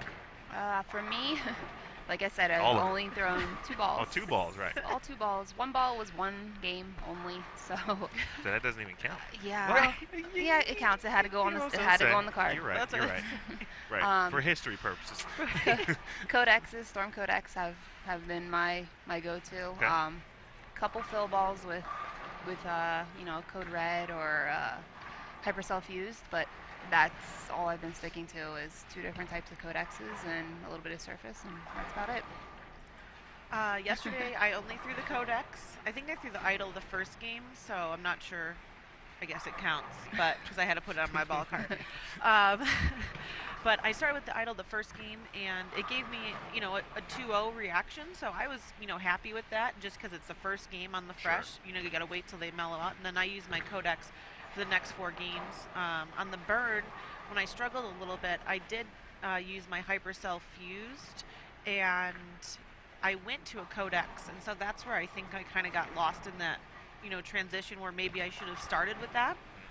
Versus now that's something that I'm aware of, because, when the players are, bowling good, I'll text her and be like, hey, what are you using? Right. And so since she was only using a codex, you kind of keep it in that line of, okay, well, I have this, this, and this that's comparable to, what she's doing. So the codex is probably what I'm going to start with today. I also have 2 of them drilled differently, so and then I have my idol as a backup as well, and that's been pretty smooth and consistent on this pattern. So I just think that trying to get something that is consistent going to the pocket. Okay. All right. If you're just joining us, folks, we are joined by Lindsay Boomershine and Alicia Curran. In fact, I need them to say hello properly to all of you, so please wave at the camera. Hi. I think I reached my smile quota now. Make sure you go to artemis.org, artemisarts.org, and donate. Please. And I just learned a little bit about that. So, Lindsay, if you wouldn't mind talking about our Artemis to the viewers who may or may not be in the know about what that is. It's our new sponsor for this year. It's a nonprofit organization, and it's helping a woman become successful through the arts. And the reason why I say woman is because it's singular, because we always are trying to help one individually at a time become successful, and it's really women helping women. Put the competitiveness aside. It's that we all, as females, want to be successful in this generation. And one of the reasons why Sam Hull is the one who started the nonprofit Artemis organization. He's a great guy. He's a bowler, and he's really shown some light on the percentage of a male-dominated sport versus a woman-dominated sport. And this sport of bowling, since the PWBA has come back, has lowered that percentage. Sure. But at the same time, when the PWBA went on a hiatus, basically bowling was a male-dominated sport. And so that's why he had the idea of taking Artemis and sponsoring someone. I met him through bowling IGBO's, International Gay Bowling Organization. Great organization, great people. And I actually met him through there. So I think it's really all the relationships that you create. And we talked about, what we could do. So I was like, yeah, we'd love to put your logo on your jersey. And then he's like, I really would like one more bowler. So, without any thought, I was like, well, yeah, no, me and Alicia can do it for sure. Well, I mean, if you texted her during the competition, you certainly texted her for that. Right. Well, we're never close to each other. Right. And since we started bowling, we've never crossed together. Really? Never. Yeah, never. And we're never close. So I'm like, all right, I'll see you later. Wow. Okay. But yeah, no, it's a great organization, and we're thankful that we got to bring in a new demographic, just for that fact. And you can go to artemisarts.org, and you could donate, $1 would, be sufficient, anything that anyone could do. And really, we're just trying to, kind of bring together 2 different demographics, the sport of bowling and Artemis, which, it's a great thing because it has nothing to do with bowling, but right. So many, correlations between the 2. And really all we're trying to do is, make women's bowling better and, help other women in, different professions have success in this community and, life as well. So we're really fortunate to have that opportunity. Congratulations. Yes. That is Thank you. that's awesome news to hear, and especially, we're all trying to do the same things at the end of the day for bowling, and certainly for us on the women's tour, we're trying to do the same thing for women's bowling. So glad you two could be a part of something like that. Yeah. It's awesome. It's exciting because there's so many different things that we can do that we never really thought of now being Sure. with Artemis. So hopefully there's some cool things to come down the road with it, and hopefully we can get a stop at Portland, Oregon, which is where they are out of. Sure. They do have locations all over, though, the U.S., so that's pretty cool, too. We actually just found out that there is one here in Reno, so from Sam. So How about that? Yeah, Yeah, connected with a Silver Legacy somehow. Oh. yeah. So Even better. Yeah, Yeah. I'm like, sure. So they have art gatherings and they have readings and literature readings. They have a bunch of different things that they do, and I think each branch has more of their main Sure. focuses. As we get more in depth of our sponsor Artemis, we will kind of just like Sam's learning about bowling, we're learning You're about learning about, Artemis. sure. So, but we know the reason why I really wanted to be a spokesperson for them is just kind of what we said earlier, that we're all trying to do the same thing. We're all trying to bring women together to be successful and to create those relationships so that we have this opportunity to do it forever. And that's what I'm really fortunate for, because when we graduated college, there was no Right. tour, and we're kind of it was sad. And now at least it came back in a time frame where I'm not too old, but I'm not too Well, young. you are a mom. A young mom. A young mama. Yes, thank you. You're welcome. You're welcome. So no, we're excited about it, and hopefully, more girls, as we, move on, we can get like a group of them, Sure. and we could all, kind of do these gatherings for Artemis and, vice versa. So I'm excited. Good. Yeah. I look forward to hearing and seeing more Yes, it's about that in the future from you. yeah. If you go to artemisarts.org, you can read about a lot of the statistics that they have gone through, and Right. and they have posted them. And I mean, I think Sam said about 15% of the art world is women artists, but they have to go underneath a man's name in order to be anything. So Wow. yes, but here we are in the bowling world. We're making names for ourselves Sure. with our own names. As individuals. Yes, so that's definitely important for It's a us great to. merge. Yes, Right. yes, it's a good thing to point out too. With we just had Tish in front of us, Tish Johnson, Hall of Famer. Yep. Everybody knows that name in bowling. Yep. So that's what I think the bowling side of it is what we're trying to aim for too as well. But everybody to be together and support one another, not be at each other's throats. Right. Yeah. I like that. All right, 53 and 54. If you joined us earlier, you know that you don't see a scoreboard because we had a little issue with the actual scoreboard on the screen. And so, yeah, we'll give you some updates, but you can see Bree McPherson, Carrie Smith, Brianna Cote, and Gabby Mayfield on 53 and 54. Ladies, I am curious just to get your thoughts on, if you could tell the viewers and as we watch bowling, where you played, as you see some of the bowling balls go down the lane. This is game 3 of this block, so just kind of keep that in mind, but where you started and maybe where you ended on the fresh. Let's see. I know. Woo. I know fresh for me, I was probably around, let's see, 7, 8, 9. Okay. To be honest, and just kind of getting it up the lane a little bit, and then as it broke down, I was able just to shift a little bit left. For me, it was all about getting my hand position at the bottom of the ball to stay the same each shot, and then watching the ball go through the pins. And if I had to slow it down a little bit just to get it to go through a little better, I was able to do that. If I had to hit a little bit lighter, because the ball, I don't know why, but the pins just seem to fall a little easier sometimes here Sure. when you're a Light little shaking. lighter on the head pin. So light swishers are fine with me all this week.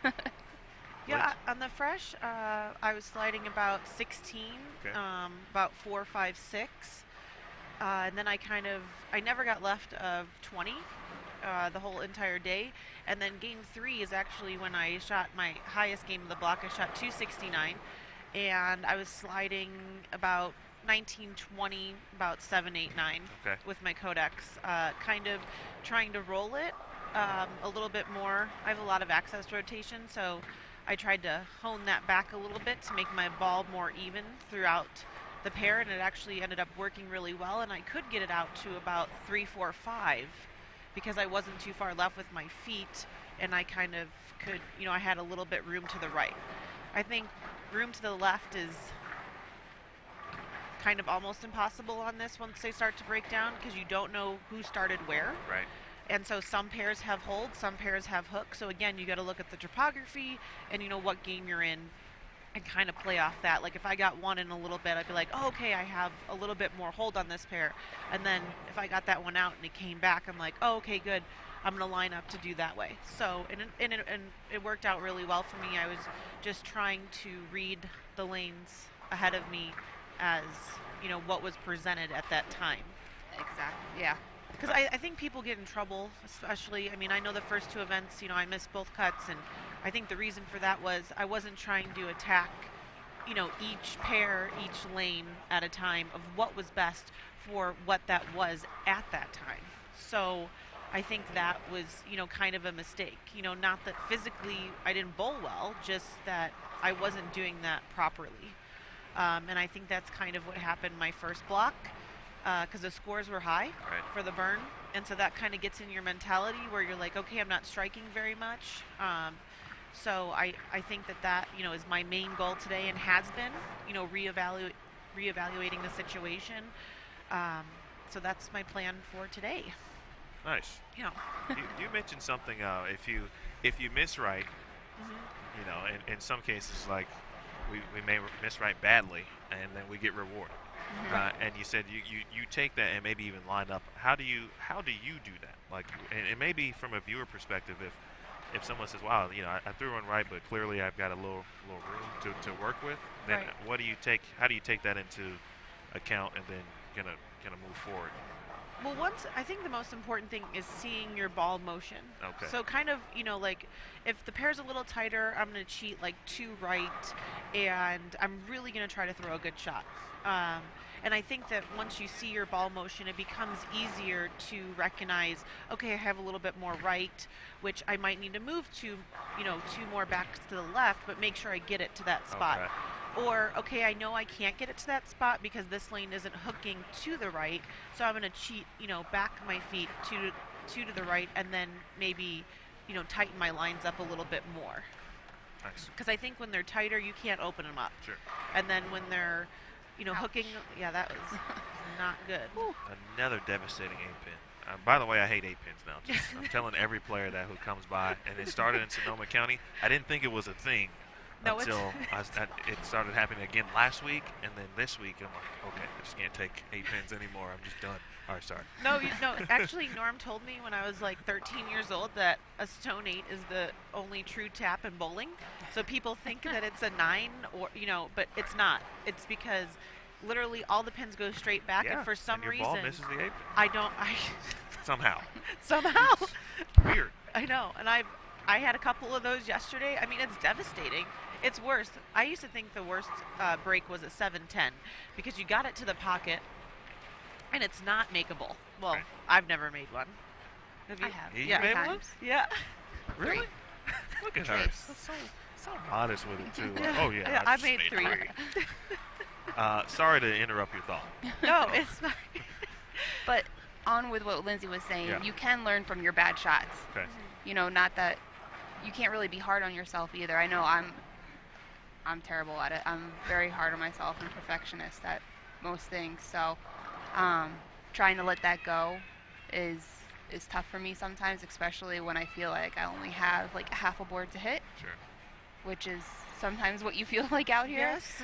But trying to let that go and just make good shots. And if I do make a bad shot, I'm like, ooh, okay, that one hooked a little bit. All right, let's play with that now. And kind of make a little bit of a move, and all of a sudden you see a completely different ball motion and the ball going through the pins, like the best that you've ever had. And I had a couple of those this week, and I was like, all right, we're here. Okay. 49-50, nearing the end of game 13 overall for this squad. And Natalie Goodman having a good week at plus 123, and right now that certainly would be in the cut. In fact, let's take a look at what that updated cut number is. If we can, 1 second here. Big thanks to Rick Barbera, who is providing us some scores after, or for per squad after every game. But Yini Wegner now 233, 248. She bowled very well yesterday. Also now up to plus 418. And she is, of course, in the lead. Obviously, we've got B squad to go, but Brianna Cote, we just saw leave a devastating 8-pin. She is now at plus 312. Stephanie Johnson going well here at plus 274. Sierra Kanemoto started with 265 today. She is now up to plus 250. Let's go all the way down to 64th. Right now, it's still at plus 86, but moving on up. Nellie Blomquist, who we're watching, at plus 99. What do you guys think the cut number might be? Well, I thought, like 140. Wow. Well, that's what I thought based on day one. Oh, okay. Because usually it doubles. Yes. Right, that's true. So I think it So was. it was plus 48. Yeah, I think it was 48, something and like then that. it was 86 last night. So it didn't double, but I'd say probably closer, maybe 130, 140, Yeah. somewhere around there. I think. I mean, I think if you're at like 150-ish, you're safe. Yes, Yeah, I would agree with That's that. so that's how I put it in my mind that, okay, it's supposed to double then each day. Right. So 4, 8, 12, that's 120 plus. I always add an extra 10 because it seems like people That bowl extra better. spare every now and then. Right. A non-7-10 leave. Right. Right. I just think people actually bowl better the last day. It's just something that I've seen, or even like the last game of every block. Right. I feel like the cut number always goes up because it's like, okay, this is my last game left. Like I really Sure. need to either finish out a good block or pull a bad block out. So yeah, probably around 120, 130. Yeah. I like that. That's fair. Yeah. All right, so I know you have to leave I do. momentarily to go get Aiden, but we talked about during media day, and I learned so much about both of you. And I knew part of it. Me? especially- Yeah, you. What did you say? Well, we just talked about lunch and dinner preferences, and one is Chipotle, which I knew, but I didn't know about In-N-Out. So I've got to ask before you leave: have you been to one, both, or neither this week in Reno? Neither. What? Neither. We've been trapped in a bowling center. No way. This is the week that you might have the most time ever. It is, but at the same time, it's not for me. And Fair. then you have to leave the hotel, and then then you have to drive, and then you have to come back to the hotel, That's- and so it's not as convenient leaving because everything is there, so you Correct. don't have to leave the hotel. Right. So I think that In-N-Out should sponsor us Yes. as bowlers, and then we could put one in as many airports and or casinos as I like it. possible. Because it. how many? Have you ever seen an In-N-Out in an airport? I have not. No, I I've don't think only they ever seen a exist. Whataburger. Right. I mean, in an that's, airport that's, or at that's good. Dallas there. In, Yeah. there in Whataburger's cool. And then Baltimore, she told me, has the only Chipotle I've ever seen. Really? I Yes. didn't know that. There's a Chipotle, and they open up when the airport opens up. Oh my So you can goodness. get breakfast there too. So if any owners of In-N-Out or Chipotle are listening to this, Please please, contact us. Contact us and use our $1 million idea for the airport/casinos. And Starbucks too. I like You it. won't be- Now I was Oh, gonna yeah. say, I know you guys. I saw Yeah. the Starbucks this morning. Starbucks. And I've, then, I've only just turned into a Starbucks person since Yeah. being in Utah because there's no Dunkin'. and I'm not a Dunkin' person, and I'm from the East Coast, so I'll go with her like when that's convenient, and then she comes with me when. Like we found one on the drive here, Yeah. and we were like, "Yep." Yeah, I was like, It was I'm like- stopping. It was like about to snow on the way here, and I'm like, "I need a coffee." Where'd you guys drive from? My house, Brigham Brigham. City, Utah? Utah. Okay. Yeah. Well, it was fine when we left my house, and then like 2 hours in the drive, I'm like, it's 44 degrees out. And then we went to Dunkin', and I was like, why is it so cold? Like, isn't it May? And then California wasn't that warm. Right. The East Coast is way warmer than the Right. West Coast right now. And then when I went home from, San Francisco, it was 20 degrees warmer at my house, which is odd. I mean, I know it's by the, the bay and everything, Sure. but yeah, it was interesting. And so we had like sweatshirts on, and we got like hot coffee and everything. So we're foodies, though. We love like to eat. That's usually what we plan our day around, Okay. in between the bowling Yeah. as well. Yeah. Do you Yeah. kind of keep an eye on, like, if you go to a different city, are you looking to at least try one, whatever local restaurant that someone recommends, or are you sticking to your plan, so to speak? Well, during the normal tournaments, though, we don't I There's mean, zero time. Right. yeah, we don't really Unless have. you count the 4-hour break between the Correct. Right. the qualifying rounds. And at that point, we're going to Chipotle or Right. In-N-Out. Yes. Yeah. Because that is like a guarantee. Like you're not trying anything new. Right. You know what you're getting. You know, Yeah. we're You know how long it takes. exactly. Yes, and we can sit there and we can talk and Yeah. yeah. So, but yeah, I mean, we've visited other restaurants, you know, local restaurants. I love to do it. It just, with that format, I do not want to go to dinner after you bowl 16 games. Plus, it's late, and then you got to be up early the next day, and you got a long day ahead of you as well. So, usually after that, if I don't get a Saturday night flight home, you know, we try to go to dinner. Where were we? In San Francisco, we went to Lazy Dog. It was a really cool. No, LA. Last LA, weekend. sorry. Los Angeles. Lazy dog. Lazy Dog. You can bring your dog actually to dinner. Nice. And then they have a nice. Oh, that's very popular in San Francisco. Yeah. Actually, quick story. When I lived there for like a year and a half, and I had never seen more dogs in public places than I'd ever seen Yeah. in that city. So Yeah. I was Right. like, oh, okay, that's you can do yeah. that. But yeah, Lazy Dog was really good. Your first time there, they give you a free appetizer. Nice. Yeah. Yeah, so every time we go, it's Let me our write first this time down. there. Yeah. Lazy dog. They have an extensive menu from, you know, bar food to All, like, sandwiches, Organic, salads. natural drinks to like for everybody. And I had ahi tuna, so it was perfect because I got my sushi in, and I didn't make her go with me, so that all she ate was edamame. So. Oh, right. That's the only difference between the two of you, Yeah. right? I Okay. tried it. I have tried it. She has. There's some stuff I do like, Yeah. but I But no- can't do it while bowling, just in case. That's fair. You got it. You're right. You know your limitations. We won't get just into the in TMI cases. of that. Yeah. Okay. I mean, after today's block, hopefully it's really successful, and then we'll probably go to In-N-Out or Chipotle and bring it back to the hotel, just because, you know. We have to see if Aiden likes it. Yeah, Aiden will love the meat from Chipotle, so I think that's what our plan is. Okay. And I brought 40 fruit packets that he eats, and I only have 3 left. So 40 fruit packets. Yes. Now, are these homemade or what do we? I usually do homemade, not this week though, Right, since right. it's hard. But yeah, I do a bunch of different fruits, mix them all together.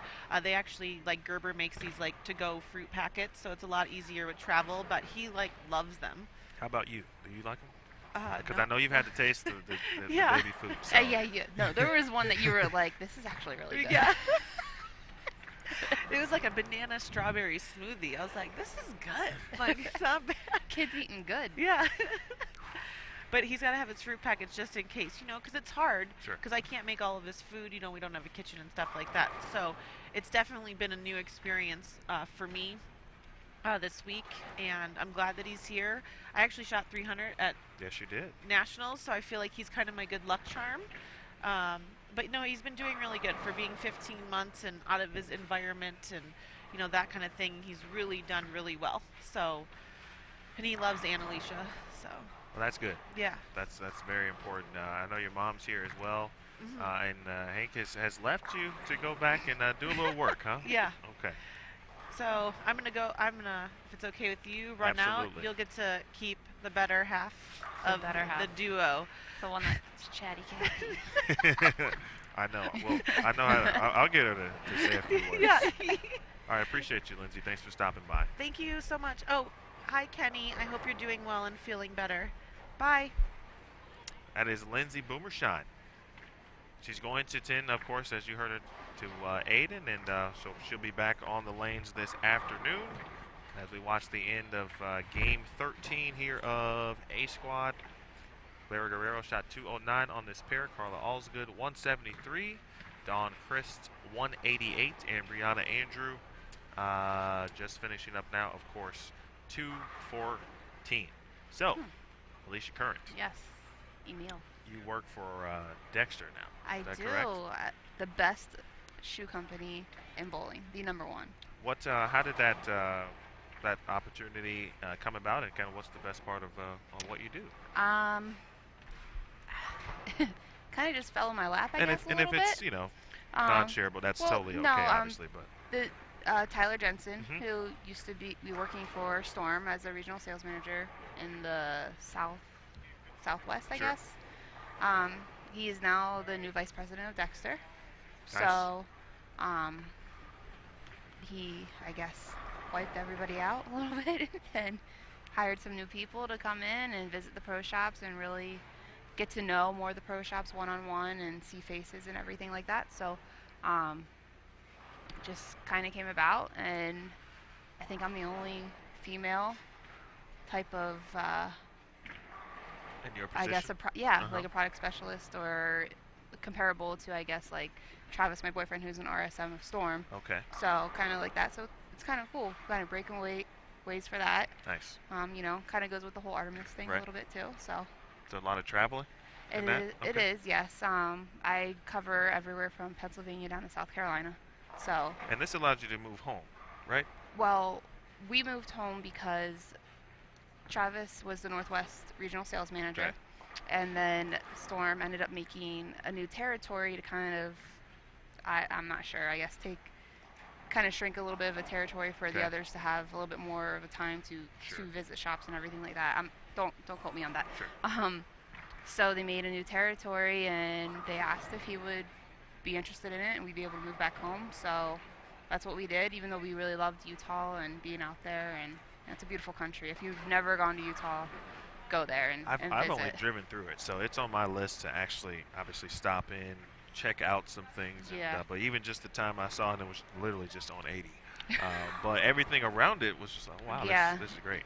The sunsets and sunrises are amazing there. But yeah, so we ended up moving back home, and then that was while I was still bowling on tour. Mhm. So I was Busy? the year before I was moving out to Utah while on tour, and then the year later I was moving back home while on tour. So it was busy, but we did it, and so yeah, so now we're back in Pennsylvania right now, but we can, if it ends up that we can find anywhere from PA to South Carolina, because we have the same territory, so we can Look move at you pretty two. much everywhere. Yeah. So it's fun. Have it's you fun. ended up at the same place yet? Like at the same center or something along no, those lines? No, we Okay. do not travel together because Okay. we're, we keep that separate. Sure. But I think one day we both were in Delaware at the same time, and I was in Southern Delaware and he was in Northern Okay. Delaware. So yeah. Nice. But so yeah, we just kind of make our ways through. I know, like when I go home, I've been out on the West Coast now. I think I've only had like a week total at home. So I was out visiting pro shops and making my rounds and getting all that in, and then coming right back out and doing it again. But I think on the East Coast swing, I'll be able to, as I'm because I'll drive, so I'll be able to visit shops on the way to picking Lindsay up to go to the next stop, and How then about that? on the way back. So Nice. So you kind of weaved it into, yeah. tour travels and Yeah, whatnot. yeah, Nice. yeah. So it's it's exciting. It's different for me. It makes me have to talk more. That's But- why you're here now. Yes. Yes. But no, I enjoy it. I enjoy meeting new people and getting to know more about everybody else and inside the business and Right. bowling industry part of it. So Nice. it's fun. And I mean, Tyler is an amazing boss. We have amazing people that are all over the region, all over the U.S. and everything like that. So it's fun. And the women and the guys back at headquarters are awesome as well too. They're just very helpful in helping us get more accustomed to how we do things and everything like that. So yeah, if you don't have Dexter shoes, make sure you go buy some Dexter shoes. We got some cool ones coming out. Bowling industry is it's small, but it's kind of large. At the Yeah. same time, and there's so many things that go on that most really wouldn't know about, or opportunities or positions or entities in a particular business side of it that that happen daily. So it's pretty cool. Congrats, by the way. Thank too. you. You're welcome. Thank you. I'm excited to see where it goes to. So I'll be able to attend my first bowl expo as Yeah, I've never been either. no. No, I have not. I've only ever stuck my head in and looked, and then I had to walk out because I wasn't allowed in. So, but from what I hear, it sounds like it's a pretty cool, Yeah. fun, interesting. I mean, Speaking of the bowling industry, Yes. that's the bowling industry for that week is Yes. just all wherever the particular location. I think this year it's in Vegas, right? yes, Vegas. Yep. So, yeah, I'm pretty excited for that too. So, we'll see how it goes. 51 and 52, Amanda Fry, Olivia Sandham, Stephanie Martins, and Adelia Indriati. They're from Indonesia. She shot 298 last week in Fountain Valley. Good spare for Amanda Fry. Or the old 2 strikes in a frame, if we want to look at it that way as well. So the left is looking a little better. Think so? That is what I heard. So now, like over the this week, you mean, or like in comparison to? As it goes today. Okay. Today probably looks the best for the left. Okay. What game is this? Well, it was just 13. I think it's. I couldn't remember if I changed that or not. I think you're right now. Okay. I think it's 14.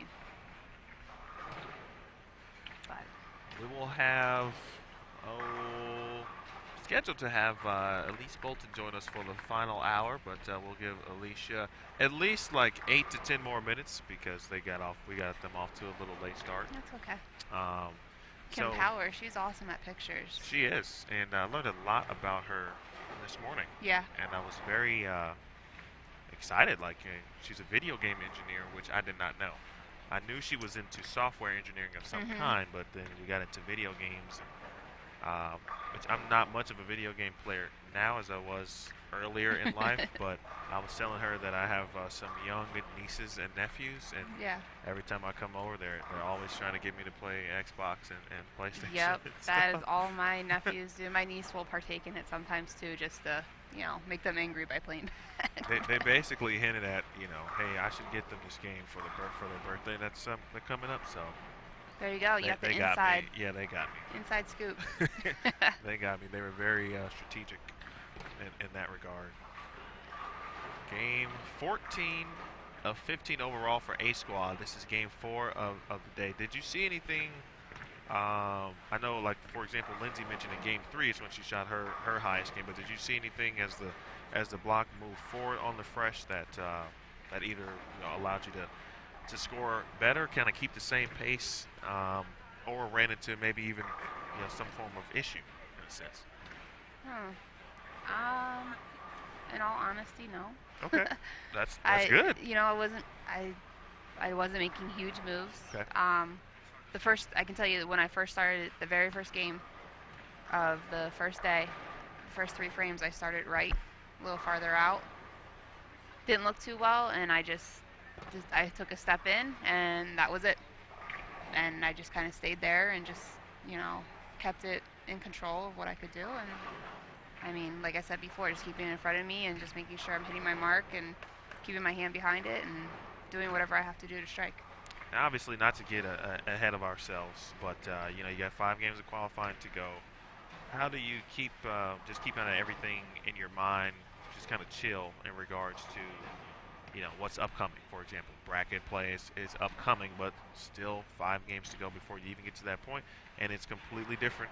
Obviously, we even get to that stanza. So, how do you just kind of keep it in tune mentally to not get ahead of yourself and start thinking about other things? That is a big question.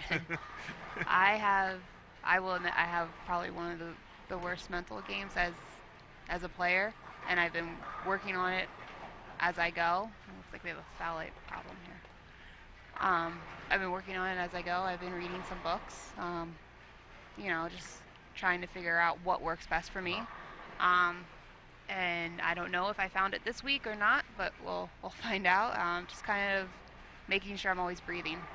I think that is the number one thing that people forget to do, is to breathe. Taking deep breaths, making sure I'm focused and staying present. So everything that I learned before is now it's repeating. Right. So I don't know. I go back to my phone. I tell Travis what I left, what I made, what I did. If I see something, so it's kind of like he's here too, and just kind of allow me to say what's in my mind, so I can stay focused.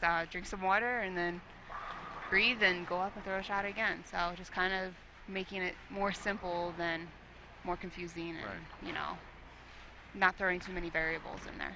Is being having that honesty with yourself part of that process, knowing that that's an area where you may struggle, so you focus on it obviously a little more intently? Yes, it is. It's something you have to be honest with yourself, because that's where it first starts.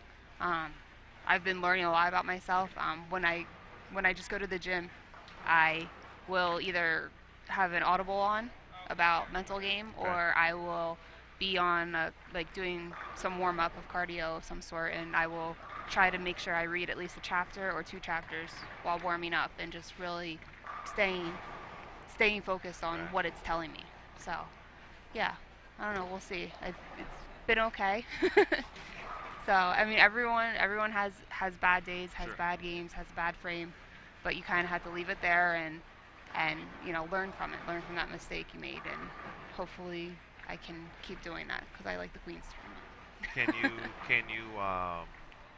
Can you apply what you're listening to, like at the gym, while you're at the gym listening? Can you apply that like in the gym at the same time? Yes, I do. Like doing the exercises or the lifting, whatever it is I'm doing, I'm concentrating on what I'm there doing, feeling it going through my body, and if I have to push through my feet, through my heels, and feel that, that's what I'm gonna make sure I'm feeling. Because if you can apply that to what you're doing right then and there while you're doing it, it's so much easier to come out and bowl a tournament, and you're in that kind of a same situation, just a different sport. So yeah, you can apply it, and any kid that's out there, any younger kid or even adult, if you want to get a better mental game, I mean, there's some really good books out there, and Barnes and Nobles, I go there sometimes and just go through the whole sports athlete section in the mental game, and just kind of pick them up, see if anything starts triggering in my mind a little bit, or if it makes me interested in reading more about it. And I kind of pick it up and I take it home with me and I read it. Do you read maybe the first couple pages? Are you reading like the back of the book to get the kind of the synopsis? Are you reading the preface? I read the first couple pages. Okay. I'll even look it up to see the reviews on it. Oh, okay. Makes sense. Yeah, Right. yeah, so kind of go from there. We do have our own, bowling sports psychologist, Dr. Gene Hinnitz. He does have some books out there too as well. Right. Those are great tools for you to have, and to always be able to go back and see what you can probably be doing a little differently, or what you already do really good, and now you can start focusing on something a little bit more to bring into your game. But yeah, so I mean, Dr. Dean I think he was here walking around a little bit the other day. But yeah, I thought that was him. Yeah. And I've never met him formally, but I've seen him, obviously, photos, et cetera, et cetera. So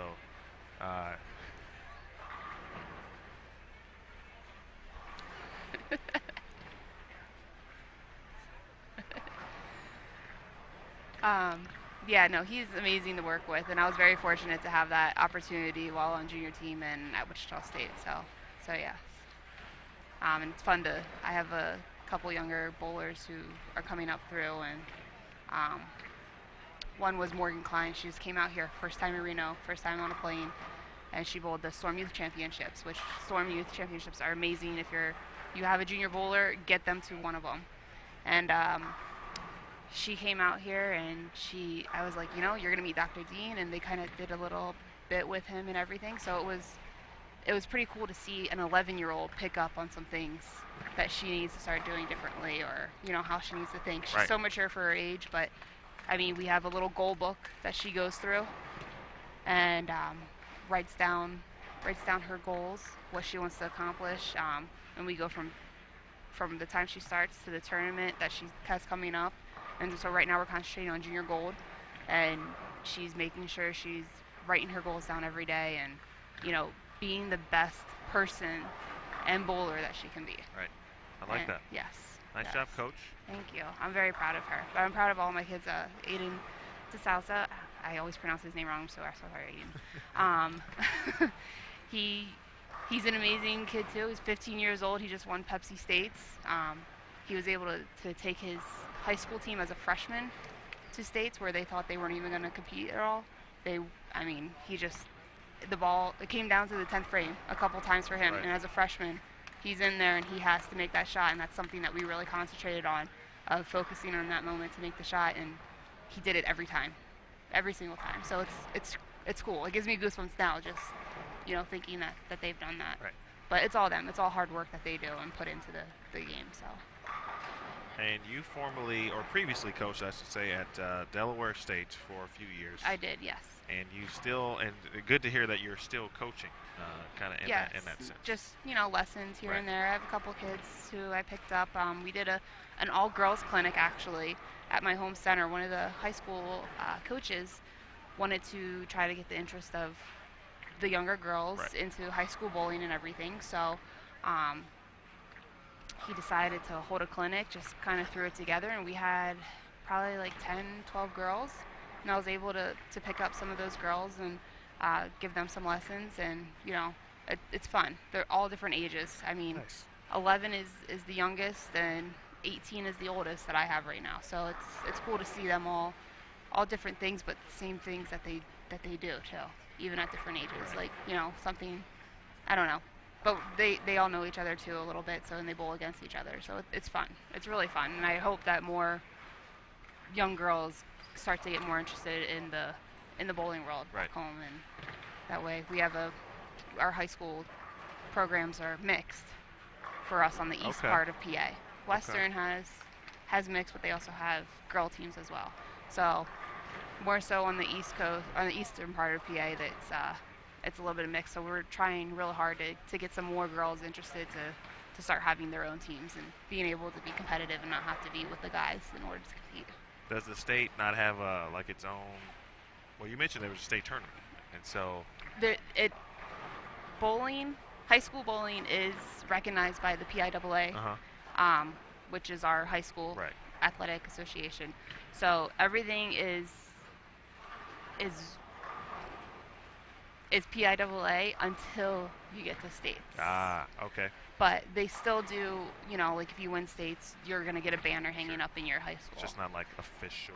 Yeah, and that's something that they still have to work on. But our high school programs are amazing in Pennsylvania, and Good. it's so competitive. So it's really cool to see like something I grew up in doing and making sure that I give back as much as I can, and helping out the junior program that I grew up in. I'm still at the same bowling center that I grew up in. That's pretty cool. And now I'm bowling with the proprietor Wow. on his team on Thursday nights, and I bowl on their team for a travel league throughout this past year, and it's fun. It's fun to give back to the junior program. I donate a couple balls a year, so that way they have money Right. to do whatever it is they need to do for awards, for whatever it is. They can use it for what it's worth, and hopefully I can do that for years to come. And I'm trying to think of a way right now to start my own scholarship to give to a high school student or any type of bowler, any age. So that way they have that money there to I like what further you're their doing. career. Yeah, I it's like fun. what you're doing here. That's- This is good. It was all given to me when I was younger, Right. so I have to. It's only right for me to give it back. So 53 and 54, Ida Anderson, Madeline McDuff on this pair. Katie Maher as well, and there's one person, of course, I'm missing. We know, of course, the scoreboard's not working, of course, on this particular pair, but just wanted to make sure you get an idea of who is bowling. E, before we let you go, for those of the viewers that may not know or remember, you finished second at the Queens in 2011. I know you just rolled you just gave me an eye roll. But just briefly, if you recall, I'm sure you recall just the overall experience of that week. What was that like? And obviously, as you try to, of course, replicate that, you'd love to get back to that opportunity to win a major championship. thinking back to that week was I had a lot of stuff going on outside of bowling. Okay. Some personal things, and then family, where my grandmother just passed away 2.5 weeks right before. I actually pulled out of women's nationals on a team. I think I was actually supposed to bowl with Olivia at that point. I'm not sure, but I had to pull out of that because I didn't want to bowl. Right. I got to Queens, and I was like, well, I'm here. Let's just get through it. After the first cut, I was like, I already had my stuff packed up. I was crossing the street, and one of my friends texted like, "You made the cut," and I was like, "Oh, okay," Right. My head wasn't there.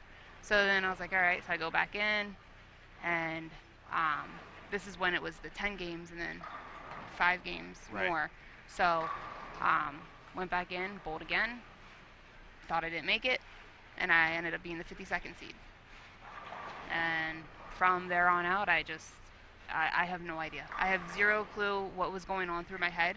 I pulled a muscle in my leg at some point and was just trying to stay loose, and I seriously, I can't even tell you what was going on, what was I focusing on or anything like that, but I just bowled, and I bowled the best that I possibly could, and I happened to be the number 1 seed on this show, so I was like, all right, this is fun.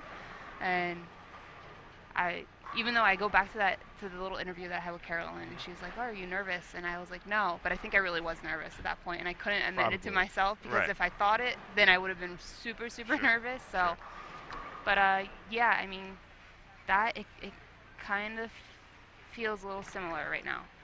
So, just being out here and bowling, and enjoying and being able to be out here and compete and on the PWBA again. Well, for the first time, but year after year, and now we have the 2019 schedule. So, and you're a champion. You won the first standard event in 2015. It's been too long. Well, this is a good week. It would be a very good week. It would be, but I'm just gonna take it for what it is, and just put myself in a position to hopefully be able to get through match play and make the show. That's the number one thing. So. Well, I appreciate it. It's always a pleasure. Thank and, you, Emil. You always present something cool when you stop by. So, and you generally bring vanilla bean fraps. I was at Starbucks. Not and saying I was you needed to do it today. I'm just saying. I'm just but giving you credit. I was going to, but the line was so long, and I was like, if I screw this up. Well, I appreciate that thought. Yes. All right, I appreciate that. That is Alicia Current. Actually, let me give you the formal goodbye to make sure you wave to the viewers. Yep, that's the one. Hi. And Make bye. Sure, bye. Where should they watch you? Bowl.com. Well, Extra Frame, yes. right? Extra Frame. Sorry, Extra Frame. But yeah, Extra Frame. Get your Roto Grip bowling balls. Turbo Grips. These are all my sponsors. Dexter. Artemis is a new one. Make sure you go visit artemisarts.org. And bowlerx.com. Awesome pro shop. And a new sponsor. Yes, a very new sponsor. Well. And I'm telling you what, Lee Sant and Chris Sant, they are doing so much for the sport of bowling. You guys go to bowlerx.com. You get your stuff next day, or however fast it can get to you across country, you will have it in the best time ever. Perfect. So, yes, and high five gear. So we're good. Nice job. Yes. Good luck this week. Thank you. And the rest of the day today. Thank you. That is Alicia Current. You will see her bowling this afternoon. Yes. You'll see her bowling this afternoon. We'll have Elise Bolton in just a second. Coming up next here, Game 14, the USBC Queens, here on Extra Frame.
All right, folks, very quick transition as we are still in Game 14 right now watching 51 and 52. A new player guest in the booth, and she goes by the name of Elise Bolton. Elise, how are you? I'm great. I'm excited to bowl today. Excited to bowl today. Yeah. Yeah, we don't hear that a lot of times. So why are you excited to bowl today? Curious. Well, I'm sitting at a good number. I'm really happy with how I've bowled this week. I haven't missed a lot of spares, which I'm really happy about. So I'm just excited to have another block like that.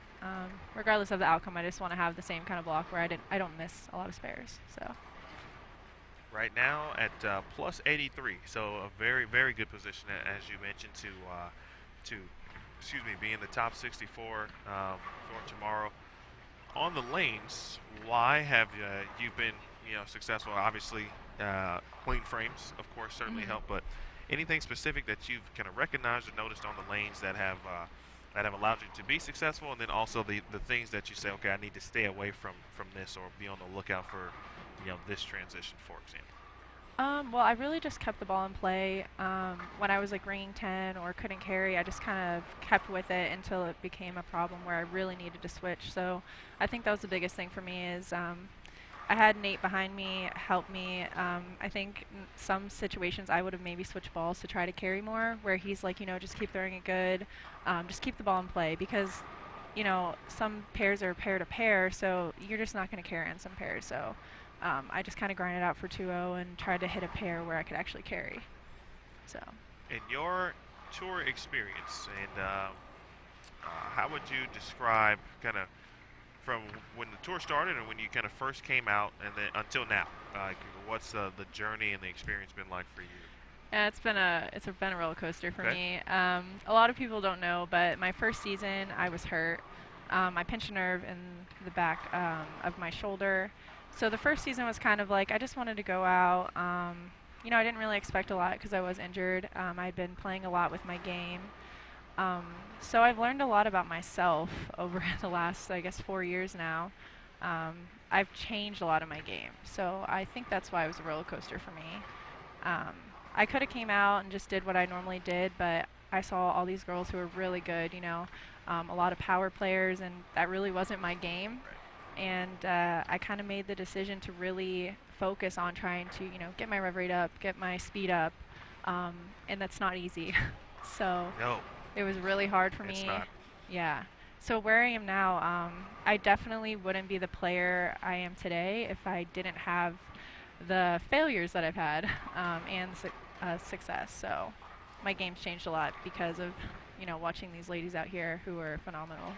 Well, I mean, I think that is what you just described is part of being a professional, right? I mean, you come out and you have to decipher and figure out what works on tour, perhaps, for example, and what maybe you need to add or, maybe even subtract in some situations. But you got to be able to do it and then kind of persevere and stay with it. Because I'm sure there's plenty of opportunities where you could have said, okay, is this really worth my time, right? Yeah. Oh, yeah, that happened a lot. Especially being injured, I almost, I wouldn't say quit, but I didn't know if I wanted to be on tour because I didn't know if it was worth putting my body through that. Mentally, it was hard. And like I said, I went through a lot of pitch changes and stuff with my game that it was just hard to, compete at such a high level and then I have to restart and not feel the same things that I did before. It was really frustrating. I think the biggest thing for me was my spare game, and that was always like my thing. Spares were really good for me always, and my spare game for a while was really bad. I just didn't see it. So I think, that's the hardest thing is just deciding like this is what I want to do. I've spent my life dedicating myself to this, and I'm going to keep going. Talk a little bit about actually that. Where are you from? And as we're watching 51 and 52 here, where are you originally from? Where are you currently residing, and then kind of how you got started in bowling? Okay, I'm originally from Merritt Island, Florida. That's where I grew up until I went to college in Nebraska, and now I'm currently in Indianapolis, Indiana. How'd you get there, or what made you get to Indy? Actually, the last time I was there, I think I saw you on yeah. some monitors yeah. and some centers. So, yeah. but how was Indy? Indy, how's it? I love Indy actually. The reason why I moved there was I'm coaching in Indianapolis. It was a job opportunity and moved there for that. But as far as Indy itself, I wish I had moved closer to there sooner actually. Growing up in Florida, there's a lot of bowling. It was really competitive, and I had a lot of women to look up to that were really good at the time in Florida. So I had a lot of experience. I got to grow up around Kegel, so I had a lot of knowledge at a young age. So when I was given the opportunity to go and coach in Indianapolis, I was like, why not? Share my knowledge, especially now that we have a women's tour. There's a lot of ladies out there that are younger women that I want to reach out to that, they have opportunities that we didn't have, before. So Indianapolis is a big bowling community, and I've had a lot more opportunities to bowl and travel living in Indianapolis than I did in Florida. Nice. So A couple of nice scores around us. Tanya Raumemper shot 290. That takes her to plus 348. Maria Jose Rodriguez shot 247. She is now at plus 243. We've seen a fair share of scores, and so you get to bowl again on the fresh today, as both squads bowl on the fresh. What was your fresh experience like? And then is there something that you are looking to do differently based on your previous experience this week on the fresh, or keep the same except? I really did like my look on fresh. I think on fresh, I tried to stay a little too far right for a couple more frames than I should have. I know that sounds kind of weird, but the transition is a little, try to stay far right, but it transitioned pretty quick. So I'm going to try to keep the same game plan. The only thing I'm going to do a little bit differently is games 3 and 4. I didn't, like I talked about, carry was a little bit different. So I talked to Mike Devaney after my block yesterday and asked him what ball he thought might fit in between a couple other balls I had. So I'm going to keep the same game plan for games 1 and 2, obviously depending on the pairs I hit, because they have been a little pair-to-pair. Right. And then see what happens game 3 and 4, and then maybe change my game plan a little bit. Here's Adela Andriotti at plus 139. She came into the day tied for the number. And at the 64th, of course, the cut. Top 64 will bowl tomorrow morning, beginning at 9 a.m. Pacific, noon Eastern, right here on Extra Frame. That is where we, of course, everyone, we hope to see Elise Bolton bowling tomorrow also. Curious if, did you end up drilling a bowling ball to kind of fit, or were you just kind of getting some notes, so in case you did need to do that? A little bit of both. Okay. I did bring 18 balls out, or 17 balls out on tour, so I kind of wanted to not have to drill. Sure. So when I went up to him, I told him what I had, and he actually had suggested a ball I had not thrown at all yet on tour. And But you had already? yeah. Okay. So, and then we told him the layout, and he's like, that should work. Just change the surface a little bit. So yeah, I got some notes, and I was asking if I was gonna drill, but I end up not. I don't need another ball. Well, I mean, if you hear that number, right? Like, Yeah. oh man, 18 balls, but Yeah. that's not uncommon, especially if you're on tour. I mean, many of the ladies have that and or more. Mhm. That they may not travel with them. Also, obviously on the truck, they're limited Yes. to how many balls you can bring or to transport from stop to stop. But Mhm. however else you get your equipment to, or the rest of your equipment to their respective stops. How do you do that actually? That's a good question. Well, the reason why I brought so many was because I have stayed out here all 4 weeks. Okay. So I was like, I'm not going to bowl, 4 challenging patterns without enough equipment, of course, to make decisions. So I have been transporting them via Cecil helped me out some, and the truck. So it'll be nice, though, after this stuff to go home, and I'm going to drive, so then I can. I was gonna say. Yeah. How are you gonna get this equipment back? Yeah, well, Nate came out, so he'll help me bring some home, and then I'll put 9 on the truck, and then from then on, I'll drive them to their location. Are you driving from here, from Vegas Reno to Indy? No. Or to Connecticut? No, I'm flying to Indy Okay. and then driving from Okay. Indy. All That's right. already a 13-hour trip. So Okay. also, I think that would not be a fun car ride. I Well, know it could be depending on how the weekend's up. that's true. I still don't think it would be that fun. I like driving, but it depends on the company you're with. That does make a big difference. Yeah. What's the longest road trip you've been a part of? Well, growing up in Florida, because Florida is so long, it takes forever to get out of the state. My family and I always drove to like Junior Gold and everything. So I think like, 17 hours to like Detroit or something would probably be the longest. I don't know if I've ever went over like a day of driving that I can think of.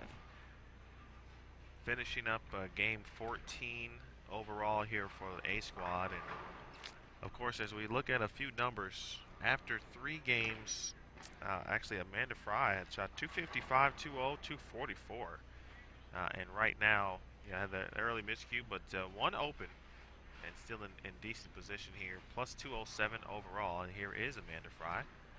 First shot, 10th frame, and a bucket there. We've seen a lot of that from both righties and lefties. Talked about speed control. Did you kind of recognize, speed control is important this week? For me, my speed has actually really matched up for this pattern. Okay. For me, it's really roll, but I think they kind of go one and the same because I know some people struggle to keep the same roll when they're changing speed. So for me, it's, my speed does match up, so it's about getting that roll and the axis rotation to get the ball to go through the pins as well as speed. Since the changes that you have made, so how would you describe your game prior to making changes and now describing it at this point in your career? I'm actually really happy that everything that I went through happened because I like who I am as a player. I'm able to play the lanes from right to left a lot better than I had been previously. So, and my speed has gotten a lot better, which I always struggled with my speed being slow.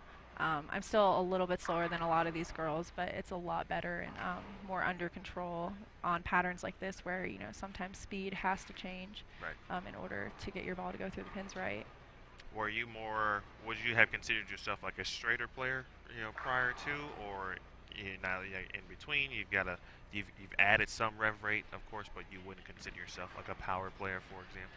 No, I just wouldn't never consider my game's so simple. And I know there's a lot of rev rate players that their games are simple too, but I've always been just kind of finesse player. So I would just consider myself more of like a finesse power player. But I don't necessarily I actually like to play more inside, believe it or not. My best week actually has been on the longer patterns where I can kind of get inside and shape the ball a little bit.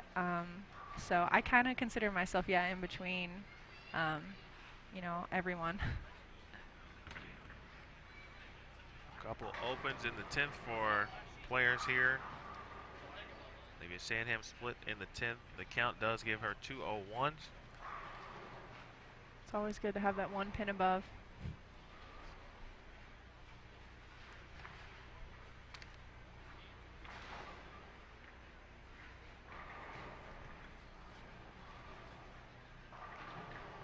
And Andriotti, the spare here. I think she liked the last couple shots that she threw on this spare, so perhaps maybe try a different ball. How important is field shots? We talk about that all the time, and you see players when they have an opportunity to try something different, and sometimes that's the only time that you can try something without per se consequence in a sense. But how important do you take field shots? It just depends on the situation. I'm a very big believer in every pin counts. So I try not to make such a drastic move where I might put myself where I get like a 6, or a 7, where you're getting down to the final games and you're a couple pins out and you're like, wow, that one fill frame.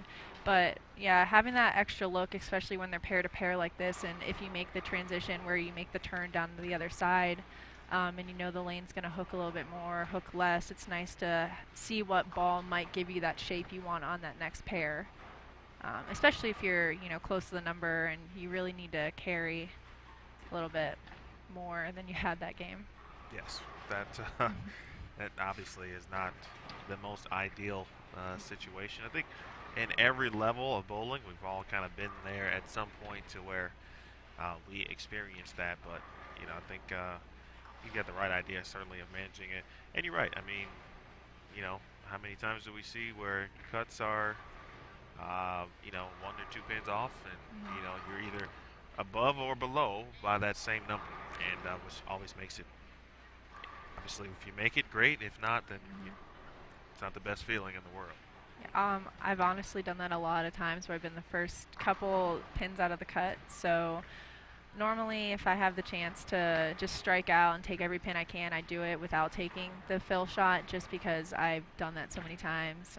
When I have a good look, I just take advantage of it on that pair, and then just kind of almost give away the first frame of the next game, instead of give away those pins on the good pair that I had. But like I said, it kind of depends. Like if I'm far in the cut, it'd be a different story. But if I'm close to the cut, I'm probably going to just take the pins I can on the lane. You know, this is Players Week, of course. Thanks for volunteering, by the way, for being here. So now you must make sure you wave properly to the extra frame crew. Everyone has done it. Like the smile on that one there. So that was not forced either. I like it. All right, we're heading into the final game of competition for the A squad. When you're in the final game and the cut is next, like I know the mindset shouldn't really change, but it seems like in a natural sense. Of course, we know it's the last game. Depending on where you are, you know, you may start pressing, etc. So, you know, take us through, if you've been in this situation before. What's that feeling like sometimes? Wow. It happened to me last week, so it's funny talking about this. But just going off of what happened last week, my mindset didn't really change much, but it's hard not to think about it. And to be honest, for me, I like to know what the cut is, and I seem to bowl better under pressure. So I know it's different for everyone, but for me, like if I can get a little bit of pressure on myself, I tend to bowl better. Not necessarily press, but I somehow loosen my swing up or start throwing it better, just because, you know I need 230 or something. For last week for me though, I didn't really have the ball reaction I wanted, so I was going in the last game knowing I needed a game, didn't have ball reaction, and started throwing it bad. So I think my mindset started to change, you know, maybe the third or fourth frame, because I was, you know, I almost got a little upset at myself that I put myself in that position. But I think it's important to keep the same mindset if you can, you know. What's the, and I feel like we've seen, when you mentioned that, I do recall sometimes like last season where, you know, you were very close to making, you know, for example, the round of 32. For you, in your own opinion, you know, kind of what's next for you to take that next step and be a consistent, you know, player, and, you know, in the round of 12, making step ladders, etc. What's that next step you think for you? For me, I think having better game plans. I've typically been the bowler that I just kind of let things happen and kind of just see what is happening as it goes. I think more this year I have really committed to game plans. I've known my equipment a lot better, which kind of goes to why I've decided to kind of be a free agent and just do my own thing. Just because I'm starting to trust myself versus relying on a ball or someone behind me telling me what to do. So I think that's been a big help for me, is learning to trust myself and just make shots. As far as this season goes, I've bowled a lot better doing that. Taking a look at the first time on 55 and 56, which is just the pair to the right, where we don't have a scoreboard for you. So thankfully to Mr. Thomas there, able to give you a decent look and a bonus look over at what's happening to the right there. You saw CDB, Kayla Ovesny, Stephanie Casey, and Mallory Nutting over there. We'll be back momentarily. Here is Nadia Niramalina, Tanya Rao-Mimper, off to an early double. And so if we count backwards, she had the back 11. She's got 13 in a row across two pairs now. And now leading A squad today, just today, 244, 217, 233, 290 for Tanya. That's a good score. So, wow. So I'm expecting you to do the same thing when you bowl on the fresh this afternoon. I was just saying how I know the carry's a little tough in here, but for how well the lanes have developed, I'm surprised that someone has not shot 300 on this yet. We've had a couple opportunities. I think the first day In game 1, both Giselle Post and Deandra Asbeatty had the front 7, 8. Yeah, I was. I think I'm 2 pairs away from Deandra, and yeah, Okay. she had really good ball reaction. I think it might have been like an 8-pin or something like that. So it was a good shot. Nieder, the Chicagoland area, along with Dawn Gorman joining Nadia and Tanya. It's pretty cool. Nadia and Tanya both from Indonesia.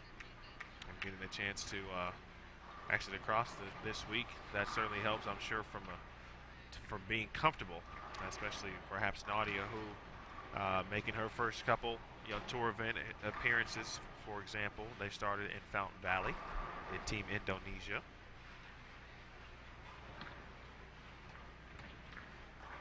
Final game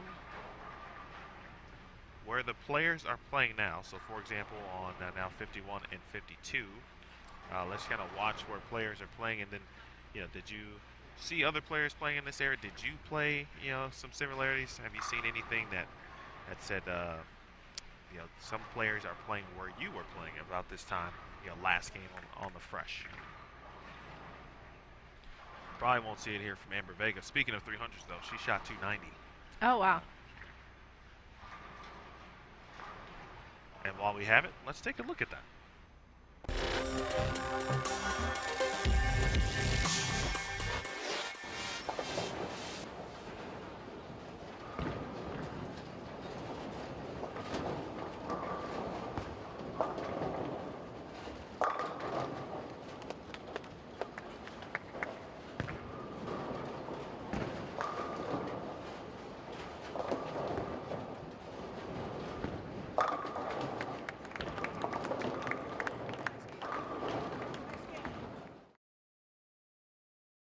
Shots are pretty aced right there.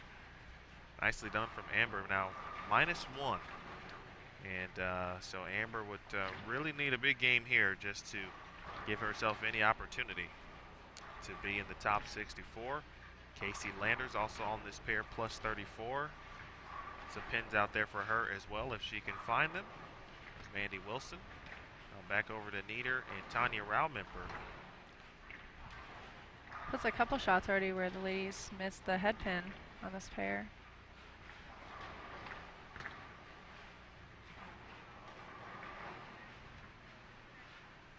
Tanya's first event was with Team Indonesia last week. Of course, you used to seeing her on the PWBA tour, and she'll be out at least, I believe, until the U.S. Women's Open. And 10 pin there, but nice run, 13 in a row, including the 290 game in game 4. +348, I think that's a pretty good number. Yeah. They do seem, going back to what you said about where they're playing versus where I was, they do seem to be playing a little bit further right than I have been, and some of the girls in our squad. But, Schrader is greater, so Tanya's obviously proven that that's working for her. Miscue there.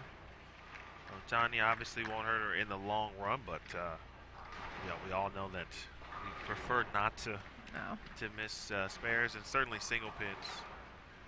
See Chelsea Gilliam to the left. Now we get a good look at Carolyn Dorn-Ballard, who joined us yesterday on our coverage here, Bold TV on Extra Frame. CDB at +319. Just it seems kind of just quietly the Hall of Famer just doing what she does and having a very good week as she looks ahead to the top 64 tomorrow. It's good to see her finally out here. We were all wondering where she was the last couple weeks. She's a busy lady. Yeah. She is a busy lady.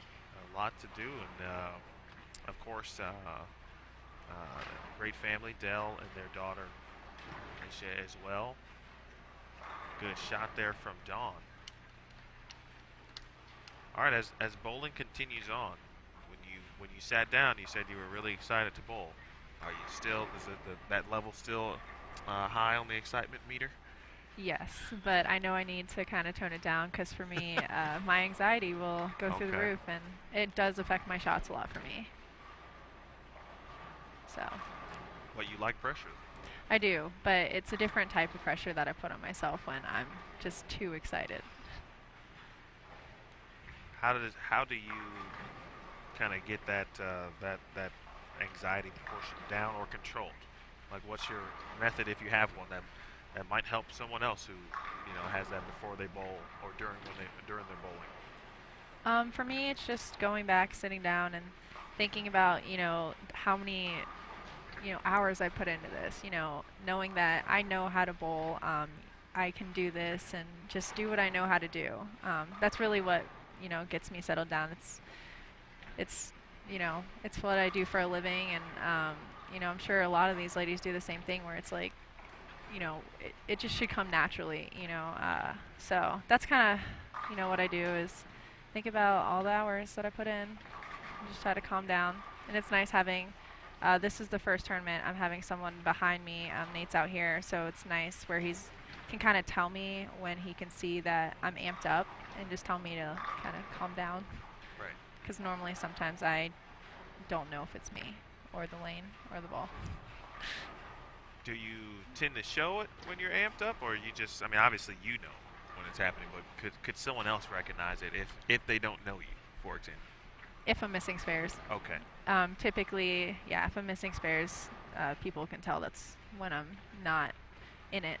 Like I said, spares are pretty much my best part of my game. So as soon as I start missing spares, it's normally me just, overthinking it or going up there and just like not thinking about the shot as much as I should because I'm just too wound up.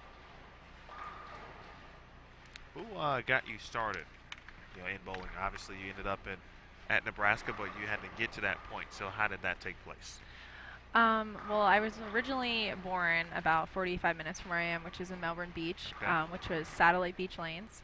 That's where I started bowling. My dad originally got me into it, but then quickly handed me over to people who knew more than him, which would be Tom Blasco. He's out of Satellite Beach Lanes, and now he's actually coaches up by me. But after that, Hall of Famer Kim Adler was my coach who, right after the ladies tour ended, she moved back to the area where I'm from, and she's the one who inspired me to be out here today. Nice. I do recall that, actually, now that you say that. She was on a few shows for us a couple years ago. Talked a little bit about that. And then on to Nebraska. And what was your experience like in Lincoln? It was good. The school itself, it's an amazing school, and the program's amazing. I learned a lot about myself through those years as a player. It was a great experience, and obviously to walk away with a national championship with, some girls that, were some of the best women. They're out here, winning titles and doing really well. So I had a really great experience there. I would not trade it for anything. Were there other schools in the running? Like, were you considering other schools, or were you kind of just set early on Nebraska? For example? Well, I originally went to Sam Houston for a semester. How about that? Yeah, so I went there and then transferred to Lincoln. But no, I always knew I wanted to go to college, but I never really had my heart set on a school. Okay. I just kind of let things happen as I, went into my junior and senior year in high school, and then kind of decided that way and landed in Lincoln. Lincoln is back on the 2019 schedule on the PWBA Tour. So if you haven't seen the new schedule, be sure to check that out on pwba.com.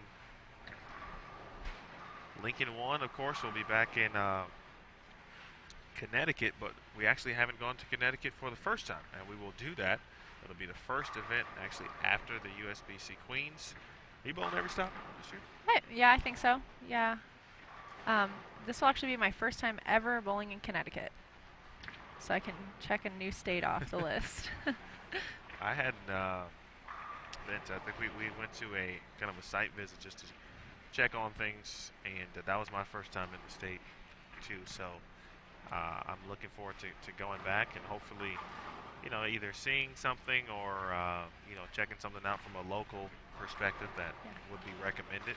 Yeah. Is that something that you try to do?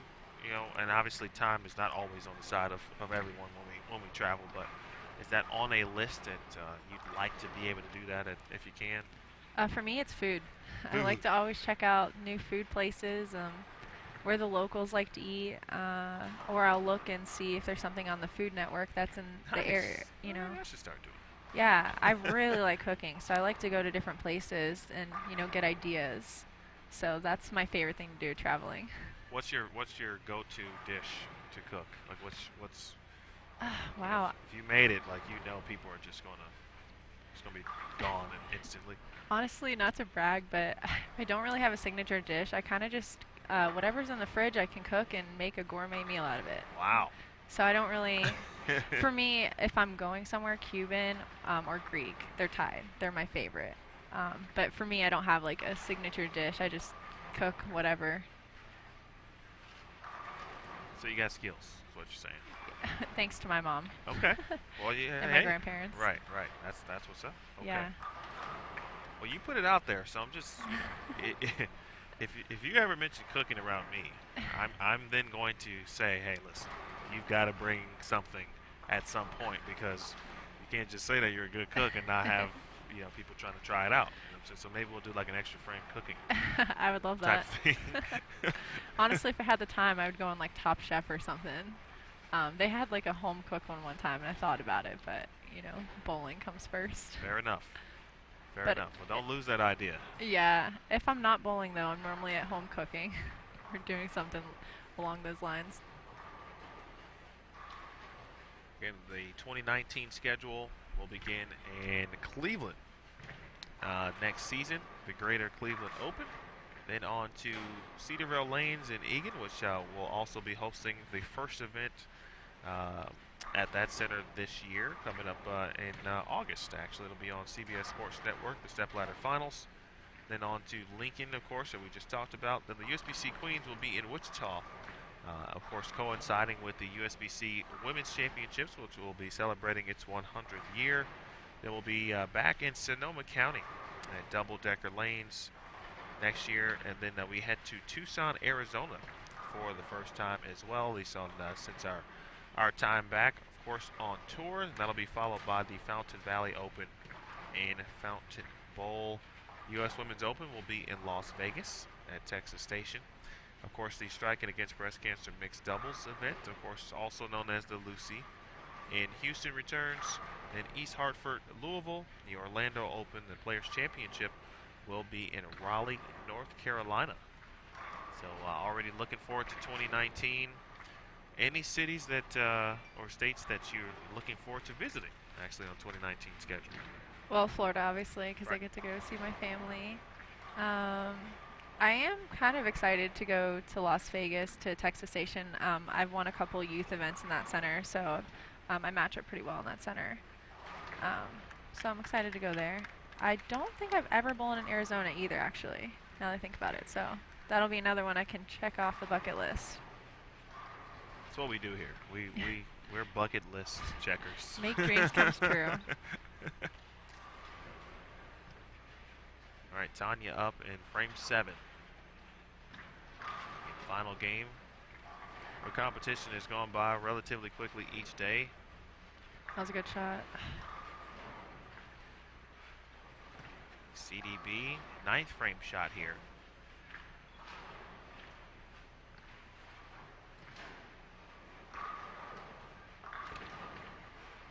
That's CDB carry hit right there. I need a couple of those That's today. padding it right there. Padding it in. I could not get the 4-pin out, so hoping that I can have some of her carry today. What? So besides the 4-pin, were there any other customary leads that you kept seeing when you're competing this week? I think for me it was really the 4-pin. I don't think I've ever done this, but I left like 4 in a row. Wow. Yeah, and I kept moving too, so it was a little frustrating. But I would rather see a 4-pin than a 10-pin in my case, because normally my ball roll I leave the 10-pin. So if I'm leaving the 4-pin, I know I have good ball reaction, and I can just move a little left. So I'll just have to make the adjustment a little bit, either a bigger jump or a little bit quicker today. How important is it to know kind of those your tendencies? So for you, you just said if you're leaving 10 pins, you know that your ball reaction could be better.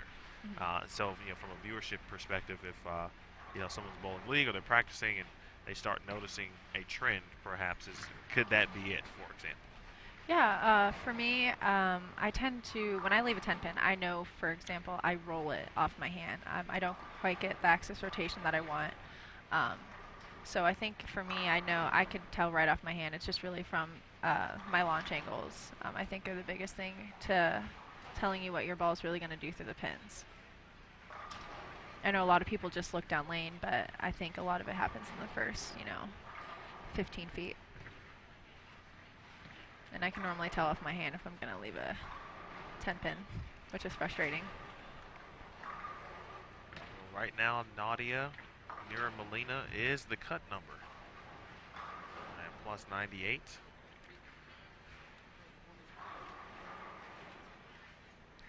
So it's one up a little bit. That's an average, of course, of 207 even. Today, 199, 199, 202, 226. That was a big spare for her in the 8th frame. Yeah, a triple for her, certainly, that, gives you some additional room, obviously, to work with. I mean, obviously, and certainly with a full squad to go, what do you think the number could be or might be, cut number, based on what you've seen throughout the week? I really thought it was going to stay around 70, but after seeing our squad yesterday and how we did on Fresh, I think it's going to take probably 100. I think Nadia is going to have to get a couple pins here to stay in it. But then again, it honestly depends on how our squad plays them too. I think it could go up to maybe 120, depending.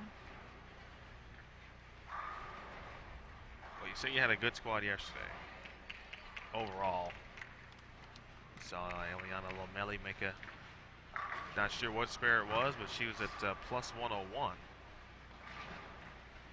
And so that's a spare that could potentially have saved her. And now best she can do is shoot 196, but that was 15 pins going by now instead of just 5 or shooting 4 back potentially. So those are the kind of things that something like you're paying attention to what's happening out there from a score perspective. So, and not everyone's different. Some people don't want to know what you need, what the cut is, etc. Well, for me, I know if I can go into the last game knowing I only need 190. I don't need to carry.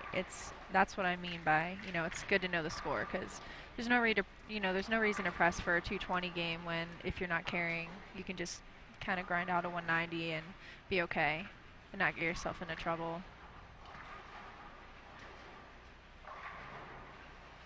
Casey Lander strikes off to the right. There's Dawn Gorman. We'll watch Nira Molina step up here momentarily in the 9th frame. Again, right now the number as A squad set to complete all 15 games of their qualifying. Also near that number is Katie Ann Sopp. She was on 53 and 54. Not sure what frame they're in at the moment, but she gave the fist bump, which is usually a very good sign. Of course, I think and what we just talked about, probably knows she's around the number at this point, and got to get everything you can get. No more opportunities for qualifying after today. Here, Molina. That was a great shot. Yeah, that was a really good shot. Your keys for making good shots, for the keys for Elise Bolton. Stay slow. Part of me getting amped up is I'll run to the line and kind of forget everything that I was working on or trying to think about in my little bubble before I was stepped up on the lane. So I actually still count every step in my head. Really? Yeah, I have to. If I don't, I just get fast and my 3, 4, 5 steps all become 1. So yeah, I'm actually out there counting every single step. That's interesting. I feel like you're probably not the only person that does that, but I mean, that's what makes kind of what we do from a bowling perspective, and I'm not sure if there's an equivalent in another sport to that, but you know, whatever that mental key is for you, like, and it's literally counting the steps in your head. That's awesome in many ways to me. That you can even, you know, kind of stay focused enough to just continue to do that every shot. You do it on spares too? Not as much on spares, Okay. but definitely on my first shots. Because for me, it's really when I get fast, that's when I lose some of my rev rate and I roll it. So on spares, it's not as important because I just want the ball to go straight anyways.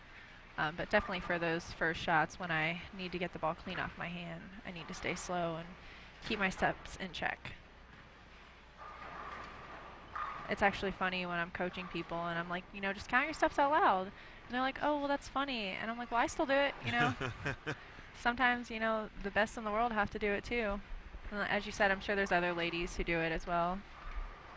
Are you counting aloud, or are you keeping the count mentally in your head? Mentally in my head. But sometimes when I'm practicing, I'll count aloud, especially if I'm working with someone else and trying to make sure the steps are actually the sequence that I want. Because I might be not counting the right sequence in my head sometimes. So that's another part of it, is making sure that the counting is the right sequence. And that means for you what? The sequence part? Keeping the first two steps, you know, really slow and short, and then trying to make sure my third step doesn't blend with my fourth step. Because that's where I get quick, is, you know, the 3 and 4. So keeping that third step longer. If you could say aloud the proper sequence, what would it be? For me, it's 1, 2, 3, 4, 5. So it's kind of that pause. Sounds like a little do-re-mi. Yeah. I think for me, that's why it works. I did music growing up. See? So counting and hearing that tempo is what really helps, because music is what translates in my brain. So. I'm trying to tell y'all, man. I know what's happening. No, that's honestly that is a very interesting fact. I don't know. Now I'm probably going to like look at your feet when you bowl and see if you could probably tell some sequence, shots off my hand before now. You'll be like, okay, her feet get quick, because it always happens. I'm always like, I wish I could just back up a couple steps. The sad part for me is when I get quick, it's almost too late in my swing for me to catch it. Okay. Yeah, that's the hard part. All right, Nira Molina, as we see some scores around her.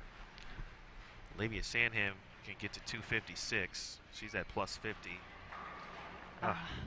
Carrie's been pretty tough on this pair. Needed that hit for sure, but in decent shape still. You never know what might happen. And her teammate from Indonesia, she's going to shoot, or can shoot 223. Right now she's at plus 107. That'll get her to plus 130. That'll put her in a good position. Sandham did shoot 256, so she finishes at plus 106. So doing all she can there. She went 9 spare strikes, so she had 277 available. But, plus 106 right now.